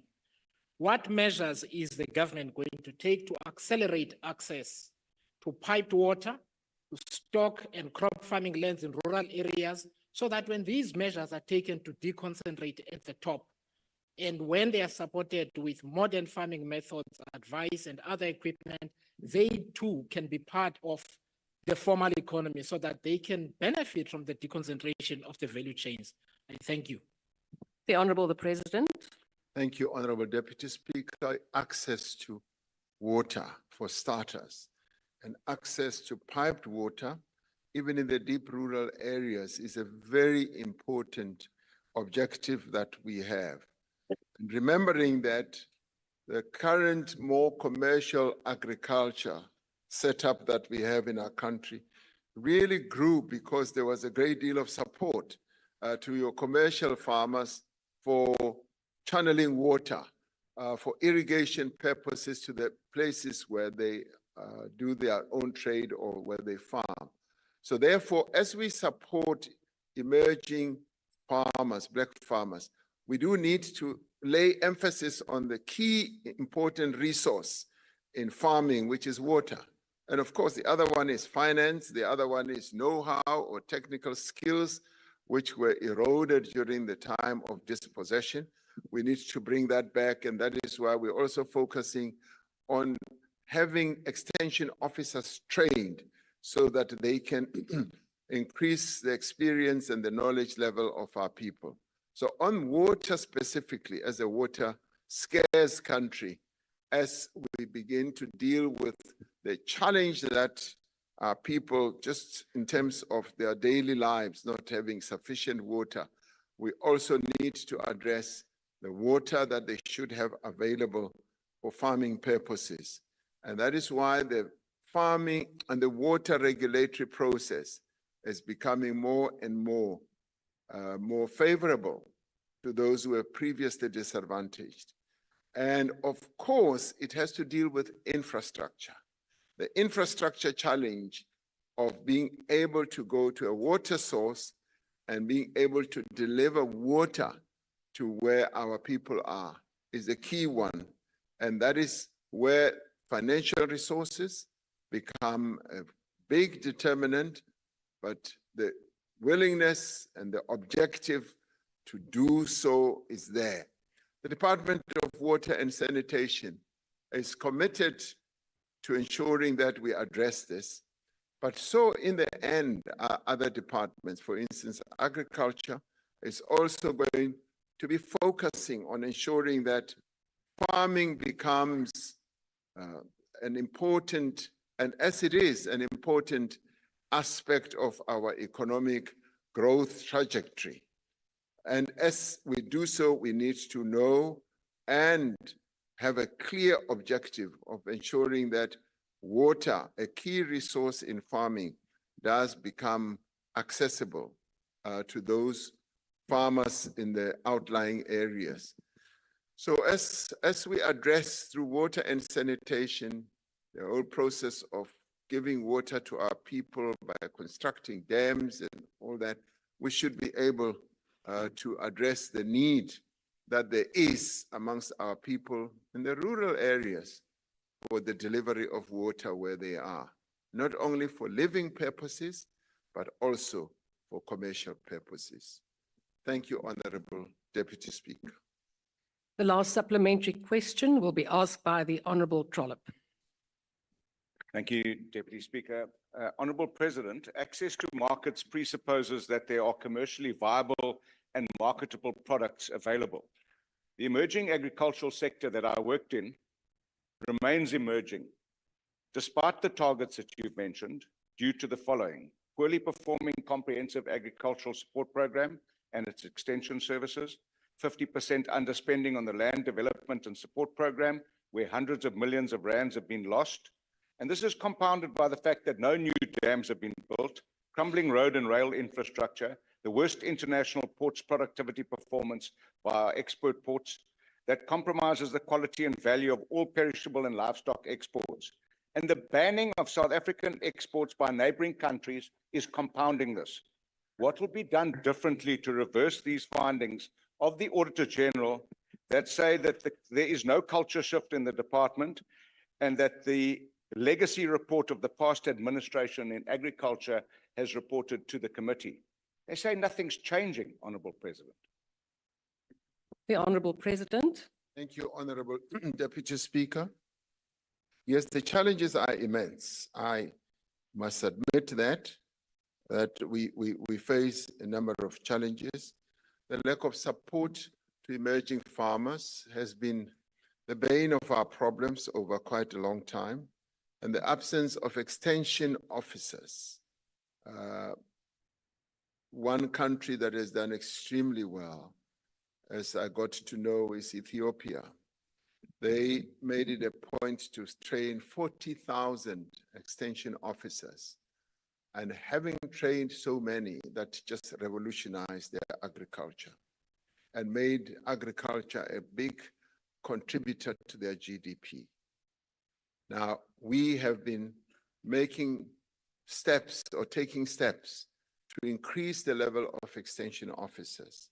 But those extension officers are often young people who themselves know very little about farming. And this is where the more established farmers, commercial farmers, can play a key role in assisting the training and the preparation and capacitation of the extension officers that we need. Every farmer, particularly your emerging sector, needs extension advice on an ongoing basis. And the underspending, you're absolutely right, is something that has also bogged us down. Now, not establishing and building new dams is another challenge. And we often want to spend too much money in building dams, and yet there are new innovative ways of constructing dams more cost effectively. It means that we need to mobilize engineers who are more attuned to new ways of building dams, because yes, you're right, it is through the trapping of water that often ends up in the sea that we will be able to increase agriculture and improve opportunities that farmers can have, emerging farmers, because quite a lot of our land lies derelict because of lack of water. And if we can, as you correctly say, build new dams, that is precisely what we can do now. Department of Land Affairs and Rural Development, as well as Agriculture, are going to be focusing on precisely these challenges that we face, and making sure that even with agreements between ourselves and our neighboring countries, we've had a challenge between South Africa and Namibia, as well as Botswana. And all those matters are now going to be negotiated so that we continue to have that access, as we would want them to have access to our own market with whatever produce that they are able to have. Because in some cases, they are saying they want to block our products so that they can increase their own capacity. They are much smaller populations, and in no time, they should be able to produce their own, and they will need a market, and we should be their market. So all these challenges, Honorable Trollip, are matters that are on our radar screen. They are matters that are going to be addressed, and I would even encourage that our parliamentary committees that are seized with matters such as these should increase the tempo of their attention so that at the government level we are able to focus on what is important. Agriculture can and will be a great job creator, and we need to focus on all those subsectors of agriculture that can be good job creators, that can lead to development and the continued entry of Black emerging farmers into agriculture, into various sectors. I should say that that is continuing to happen, but we need to hasten that pace. And you say that there hasn't been much progress. We need to hasten that, but in a number of subsectors of agriculture, it is beginning to happen. We're seeing more and more activity. And I've just been hugely impressed by seeing how many citrus farmers, how many Black farmers are now in the citrus industry. And in the citrus industry where they are actually exporting as well. In the sugar industry, we're dealing with a lot of small-scale farmers, particularly in places like KZN and Mpumalanga. So these are small-scale farmers that continue needing assistance and support. And we need to spread that more to get into grains, to get into maize.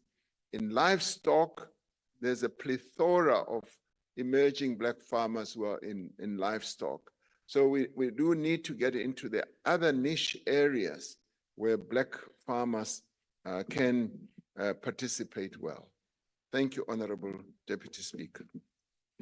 Question number 5 has been asked by the Honorable Malema. The question is about a promise to build houses in Alexandra. Thank you, Honorable Deputy Speaker. In April 2019, I spoke to the residents of Alexandra about the challenges that they faced. I made reference to a program for the whole of South Africa to build 1 million houses. It is quite clear from the recording of what I said that these houses were not just for Alexandra. There is simply not enough space in Alexandra to be able to develop and even approach the scale that would amount to 1 million. Housing in Alexandra has long been a challenge. Many people continue to move to Alexandra due to its proximity to economic opportunities. This strains existing resources and increases housing demand. There is lack of available land for development in and around Alexandra itself. This is made worse by the land invasions and the growth of informal settlements. Under these conditions, the different spheres of government are working together to address the housing challenges in Alexandra. Plans are underway to build approximately 40,000 houses in Frankenwald and in Linksfield, benefiting the residents in the area and others in Alexandra. One of the urgent tasks is to relocate approximately 8,000 households who are in the flood lines or plains of the Jeskei River. An enumeration process to establish which household will be affected has been completed. Various land parcels have been identified for relocation. Studies on the suitability of the land have been completed on secured land portions. One project that is known as the Linksfield development has secured township proclamations for a proposed 10,000 units.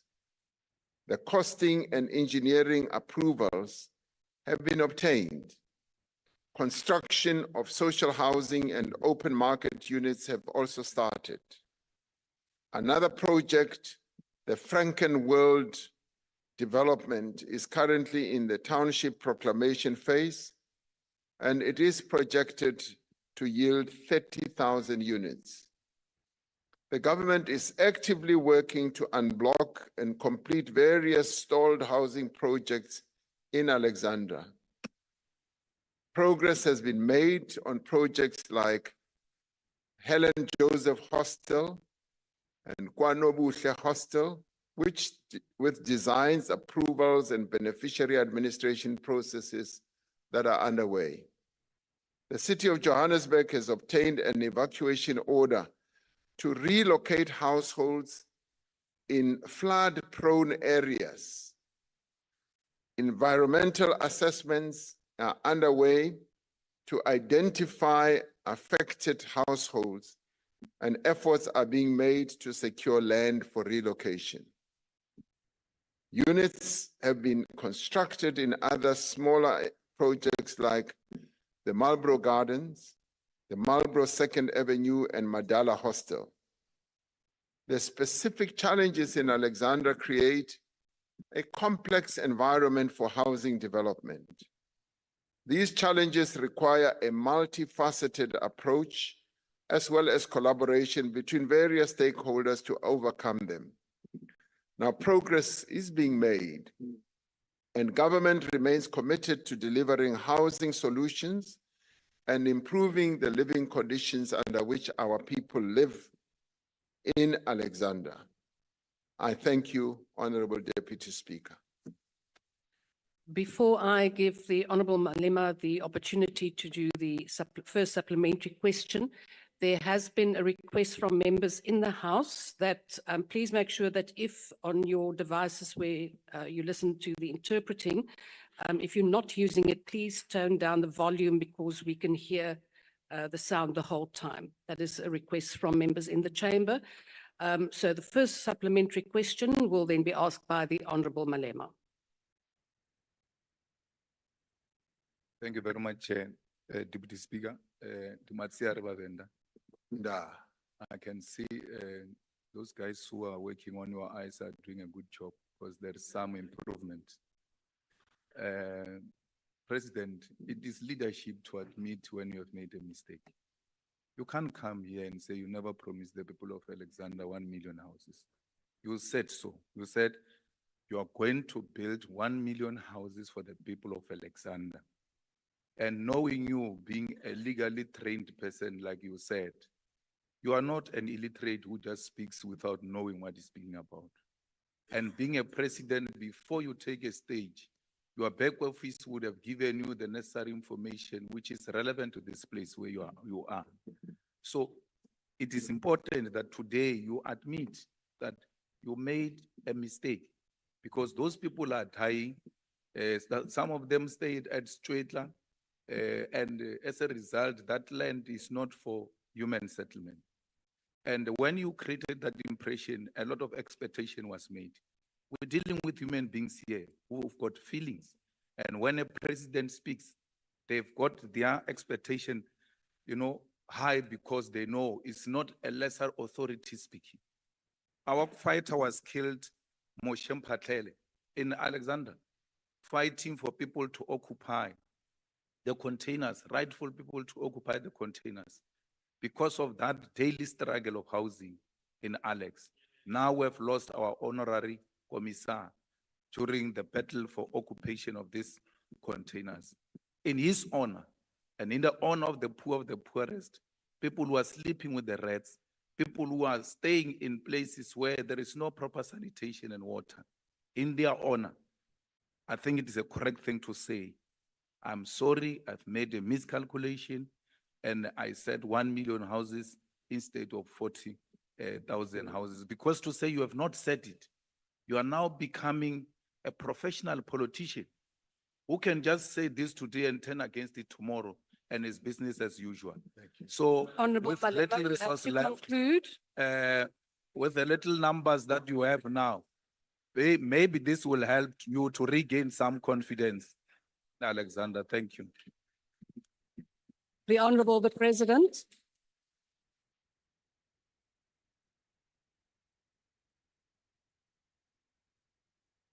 Mushavi, let me start by extending my condolences for the passing of Mphahlele. I had wanted to call you, but I then got distracted by a whole number of things. I felt very sad when that incident happened because Mphahlele was an important leader in your party. So my condolences.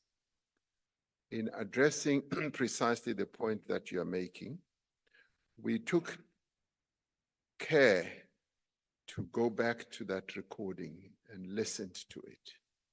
And had a number of people in my office listening to it and interpreting it because ke boletse ka Sepedi, ka ya bolela, and to the extent, Honorable Malema, that it created this impression that I said 1 million houses for Alexandra, which objectively would not be possible anyway, because we just don't have the land there to build the 1 million houses. And to the extent that it created that impression, yes, I will say, I apologize for having made people believe that I meant for Alexandra. What I really meant was, yes, we would want to build 1 million houses for the whole country. And as it turned out, of course, we never really reached even that target because of a whole number of issues. We succeeded in building, during the MTSF, we succeeded in building 240,000 houses, which is way below what we had wanted. And there are many reasons around the country why we have not been able to reach our targets. And these are things that we do need to correct, because in some cases there's been underspending. Money has been laid out, and the entities that are supposed to build those houses often do not do so, and the money is returned. And the issue of Alexandra is quite complex and has been so for years. And we've had a number of initiatives that were put in place, but I do believe that, Honorable Malema, with some of the initiatives that I've spoken about, we will be able to make progress. The living conditions of our people in Alexandra are really, truly appalling. And I should say that it's not only Alexandra, it is in a number of informal settlements, which one sees as one goes around to visit our people.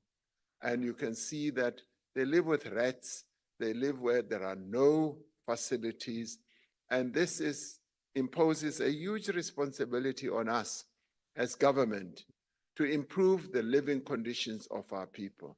This is precisely what we are committed to doing as the 7th administration, and we will work day in and day out to make sure that we give our people living conditions that are conducive to the living of human beings. So we will be focusing on that. But thank you very much for having raised the issue of the living conditions of the people of Alexandra. I take it seriously, and I'm glad that you also take it seriously. Thank you very much indeed. The second supplementary question will be asked by the Honourable Bartlett. Thank you very much, Honourable Speaker. The President might answer some of this question, but Honourable President, it's of paramount concern that within the 30 years of democratic governance, we have not been able to reverse the apartheid spatial legacy. Within the context of addressing rapid urbanization, Honourable President, how will our government ensure that it reverses the legacy of apartheid spatial planning to address transformation and ensure the quality of human settlements? I thank you, Honourable Chair.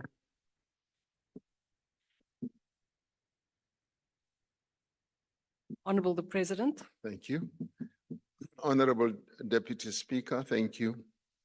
It is true, something that we must admit, that we have not in the 30 years been able to change the apartheid initiated social engineering when it comes to spatial architecture of our country. The poor people continue to live outside and on the periphery of cities, and the richer ones live near the cities or in the cities. And this is something that we should have focused attention on to ensure that the poorer people are able to live near where they work, where there are economic facilities and infrastructure. Instead, we've just imposed more and more financial burdens on them because as they travel to where they work, they spend up to 30, 40, even 50% of their income on travel. So this is what we need to reverse. This is what we need to change, and it is a process. And it really also revolves around the powers and the ability of our local government to be able to focus on changing the spatial development of our country, to reconfigure it away from the apartheid architecture that was put in place. And by doing so, we will be able to give more economic power to our people so that they spend less time on the road going to work and more money in their pockets to be able to live a better life. And this continues to be a blight from the past of apartheid. It continues to demonstrate that the shadow of apartheid continues to cast its shade on our people. And it is something that we need to engender from national, provincial, as well as at local government level. We've often been driven by the need just to roll out houses. And having done up to 4 million, many of them are strewn right across various towns, but on the outside and periphery. And those have reinstalled the approach of the apartheid government of building dormitories, where people just go and live and as far away as the economic centers. Reconfiguring that and reversing that is going to take quite a bit of time because we've aided and abetted what we inherited as the new government and the new dispensation. But we now need to be more focused that this is what we need to correct. And that is why making more and more social housing within cities. And now the process, and I think it will gain momentum, of reclaiming even disused buildings that are in cities and refashioning them into living abodes for our people will be the best way to go, because we will be able to bring more and more of our people in the city. And as we have seen in the recent past, and it's been going on for quite a while, our people are occupying buildings, and we often say illegal occupation, but they are doing that out of necessity. Our local governments need to be more responsive and be able to realize that we need to create social houses. We need to create accommodation in the cities rather than get our people to live far away. That, Honorable Bartlett, will then lead to the improvement of the livelihoods of our people, which I would like to see, and we are determined to proceed on that basis, our 7th administration embarking on with a great deal of commitment. Thank you, Honorable Speaker. Thank you, Honorable President. The third supplementary question will be asked by the Honorable Mpiti. Thank you very much, House Chairperson.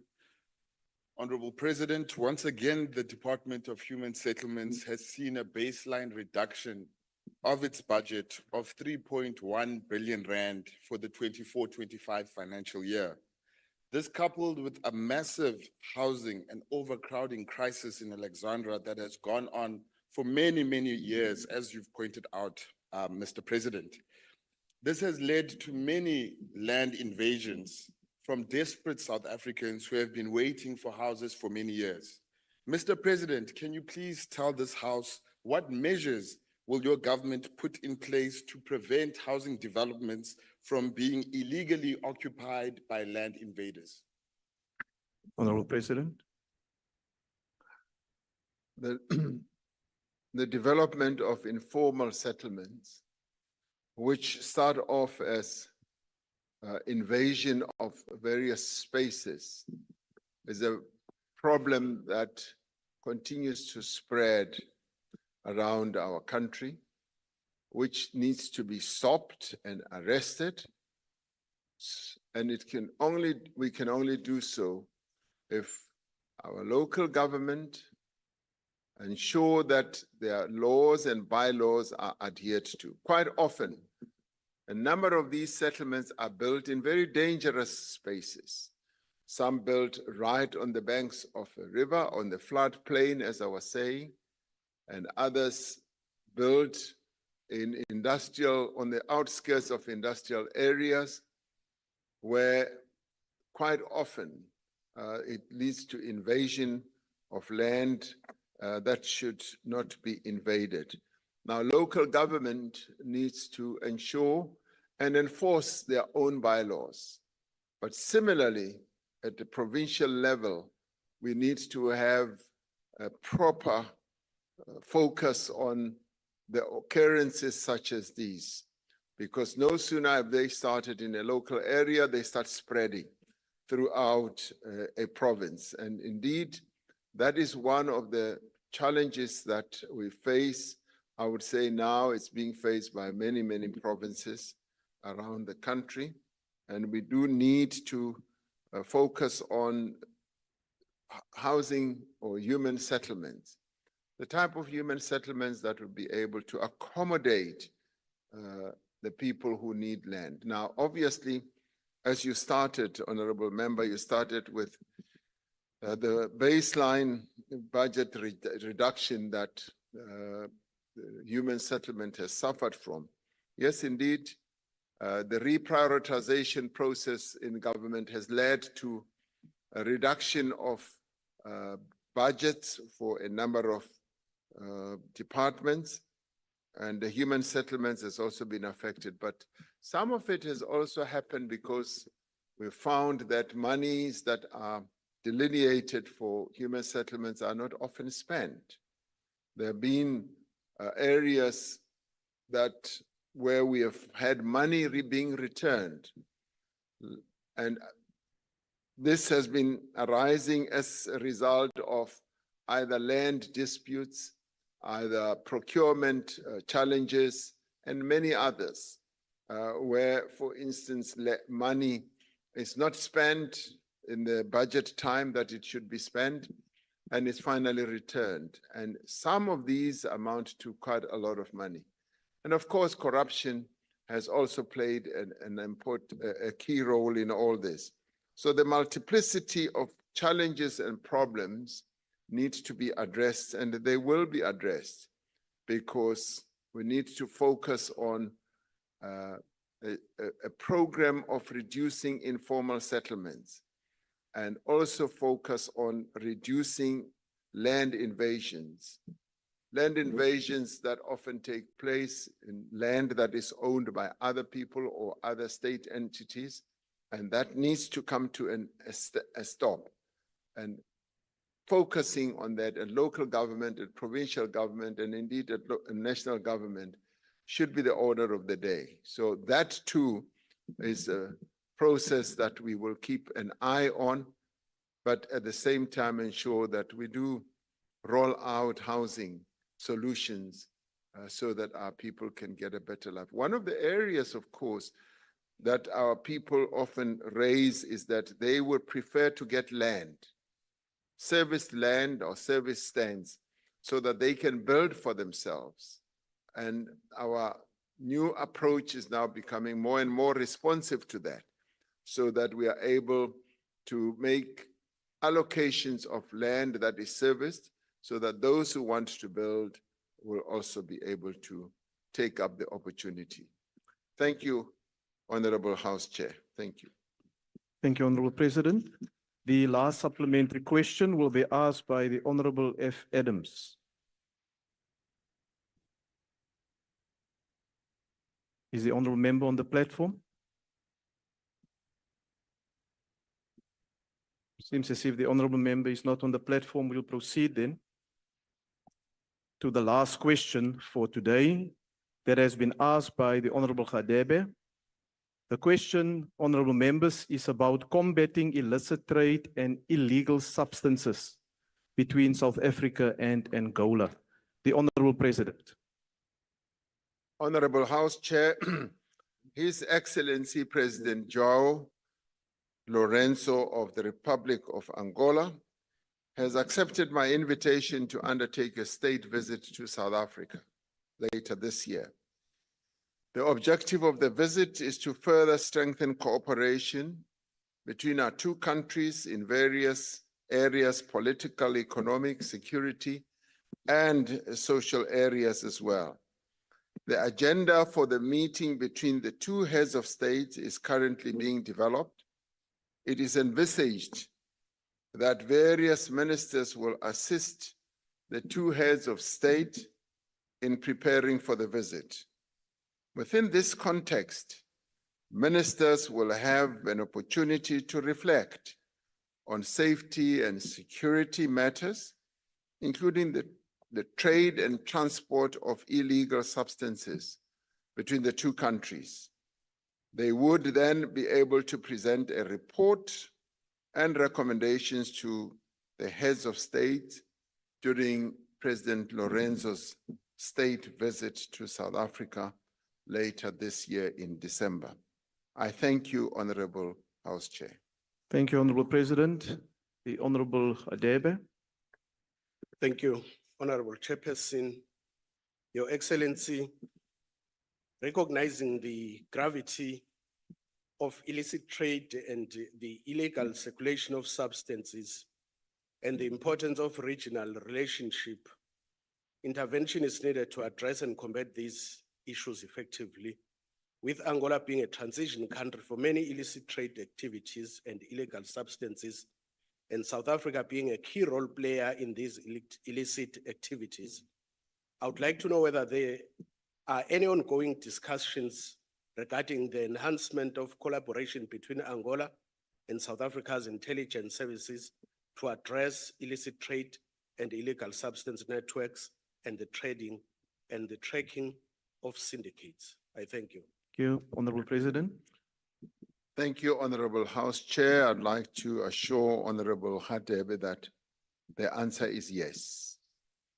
We are collaborating at a deep level on a number of issues, including on matters that have to do with intelligence, to be able to focus more on these syndicates, because as you correctly say, they are there, and that process is underway.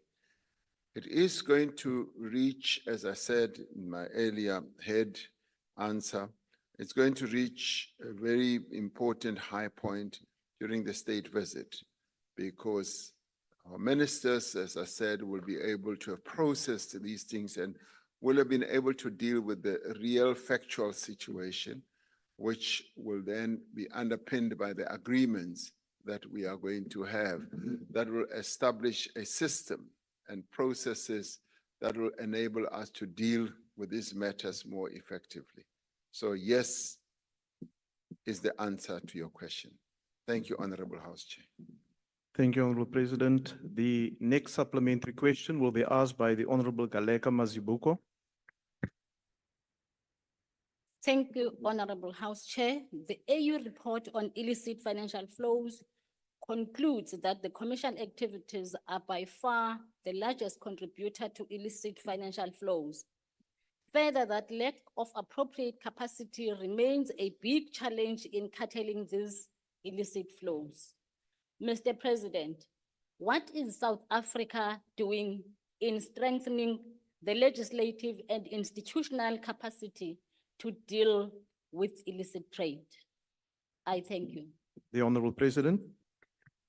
Honorable House Chair and Honorable Mazibuko, our National Treasury is seized with this matter on an ongoing basis.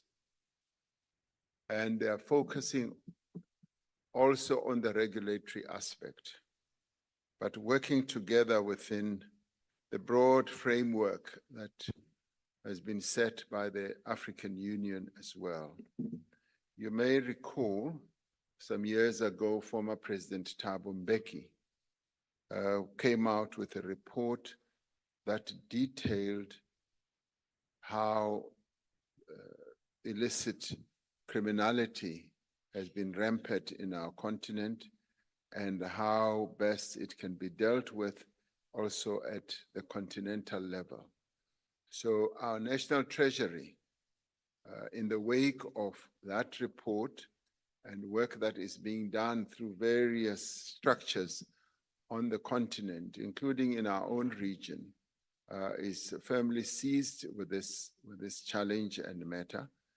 It continues to preoccupy even the officials in our National Treasury, and legislation or regulations following in tow to ensure that we deal effectively with this challenge.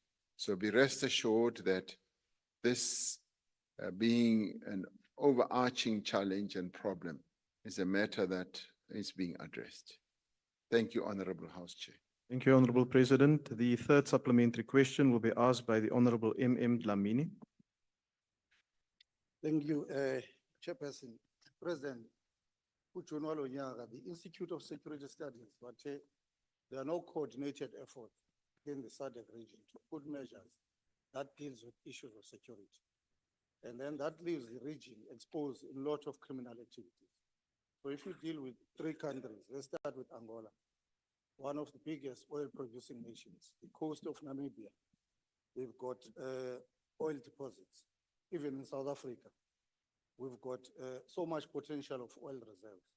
Now, have you met with your fellow counterparts, the other president, to discuss the issues of security within the SADC region so that we can protect these resources, not only protecting them from criminal elements, but also to these foreign companies that see this continent as a continent of extraction of resources?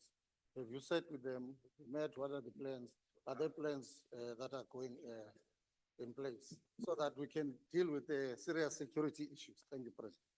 The Honorable President.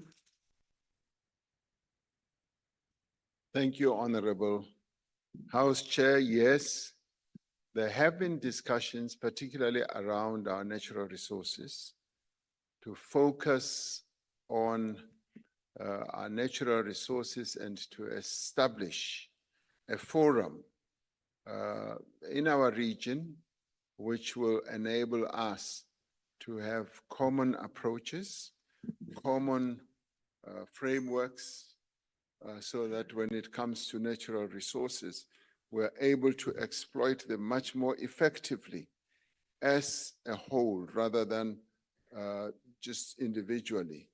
And as you correctly say, a number of our countries are finding a number of key and important mineral resources. Namibia recently, yes, an oil find, and more searches are happening is also on our western seaboard to be able to see whether that whole plateau is also has intrusions in South Africa.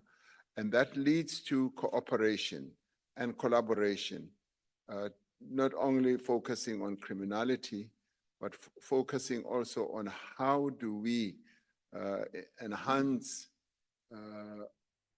our own ability to better exploit the natural endowments that we have as a region.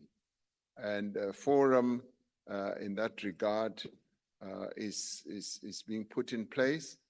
And I know that our Minister of Mineral Resources, each time there's the mineral indaba, is able to collaborate with his counterparts, not only from the entire continent, but also from the region, about a number of these minerals. So there is an effort at the subcontinental level, but also more broadly at the continental level. And we've raised this at our heads of states meeting, where we have also discussed how the management of our resources can be enhanced, particularly, in countries that are just new in having found these very rare minerals like, rare earth and lithium and all that. So we are working on approaches that can enhance the management of the wealth that all the countries have come across and have been endowed with. So yes, that is a process that's underway. Thank you, Honorable Chair. Thank you, Honorable President. And the last supplementary question will be asked by the Honorable Ms. L.M. Kobeni. Thank you, House Chair. Honorable President, I think we can all agree that the time for fluff is definitely over. South Africans demand real leadership. I think the time for rhetoric is over. We've heard what you've just said, but our nation needs to be able to count on you, sir, to stand up for us, especially after we felt so neglected by previous administrations. We're all concerned about the unchecked flow of contraband goods, illicit trade, and illegal immigration that threatens our sovereignty and economic well-being. It is a fact, sir, that foreign criminal syndicates continue to thrive in South Africa, exploiting our porous borders and weak security. I want to reiterate, subsequent to the original question, reiterate my original statement that the time for fluff is over. What decisive and enforceable action will this government take to combat these threats and protect our nation? Thank you. The Honorable President. The South African police has gotten into top gear in as far as dealing with a number of criminal nodes and criminal activity categories. And they've established specialized teams.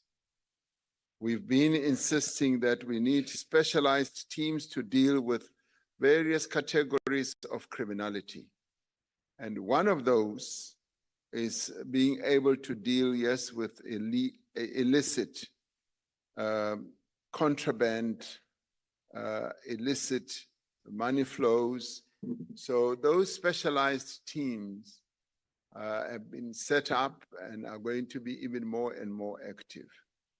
Yes, you also raised the issue of illegal migration. Yes, for the longest time, we've had that as a reality. But when we set up the Border Management Agency to guard our borders, particularly where we are most vulnerable on the northern part of the country, we expected that we would see a lessening of illegal flows of people. And the performance in many ways is far exceeding even our expectations. The Border Management Agency was a long time in the making, and we took a bit too long to have it established, but now that it is there, it is aiding and supporting the various other agencies that we have. And we are over time going to see a lessening of the illegal migration that has dogged our country for the longest time. And you say, yes, we should go beyond the fluff, and that is the real action that the Border Management Agency has been able to do. We may well have spoken about it in the past, but now there's real action. The Border Management Agency is doing quite a lot, and they need to continue being supported. I was there as it was launched, and before it was even officially launched, they had already demonstrated their capability and their prowess. And already they are putting together a ring fence around the northern part of the country where we've been most vulnerable. And the police are tightening up and gearing up with regard to their specialized units. And of course, because of the activities of criminality that are so rife in our country, we need more and more specialized units. Now, for the past 3 years, we've recruited more and more police officers into the police, leading up to well over 20,000, almost 30,000. Now, over time, we'd faced a situation where the police numbers were going down and population was going up. And we were paying less attention to this challenge. We now are. And a number of those police officers are now going to be well trained to go into specialized units that are going to do specialized work. For instance, focusing on syndicates. Soon, the Minister of Police will be going around the country, focusing more on how best our police services, our security services at local government, at provincial government, and national government can cooperate and work well together, including private security. And he's now going to move around the whole country and go to those nodes that have seen greater or enhanced or increasing criminality. And I do believe that in the 7th administration, we're going to see a number of areas where changes will happen. And this has been in the making, in the preparatory processes in the 6th administration, and it's now going to reach greater fruition in the 7th administration. So your words, move beyond fluff and get more action. That is exactly what you are going to see. Thank you very much, Honorable Speaker. Thank you, Honorable President. Honorable members, that concludes questions to the President. And I wish to thank the Honorable President. Honorable members, I will now request you to stand and wait for the chair and the mace to leave the chamber. That concludes the business for the day and the House is adjourned.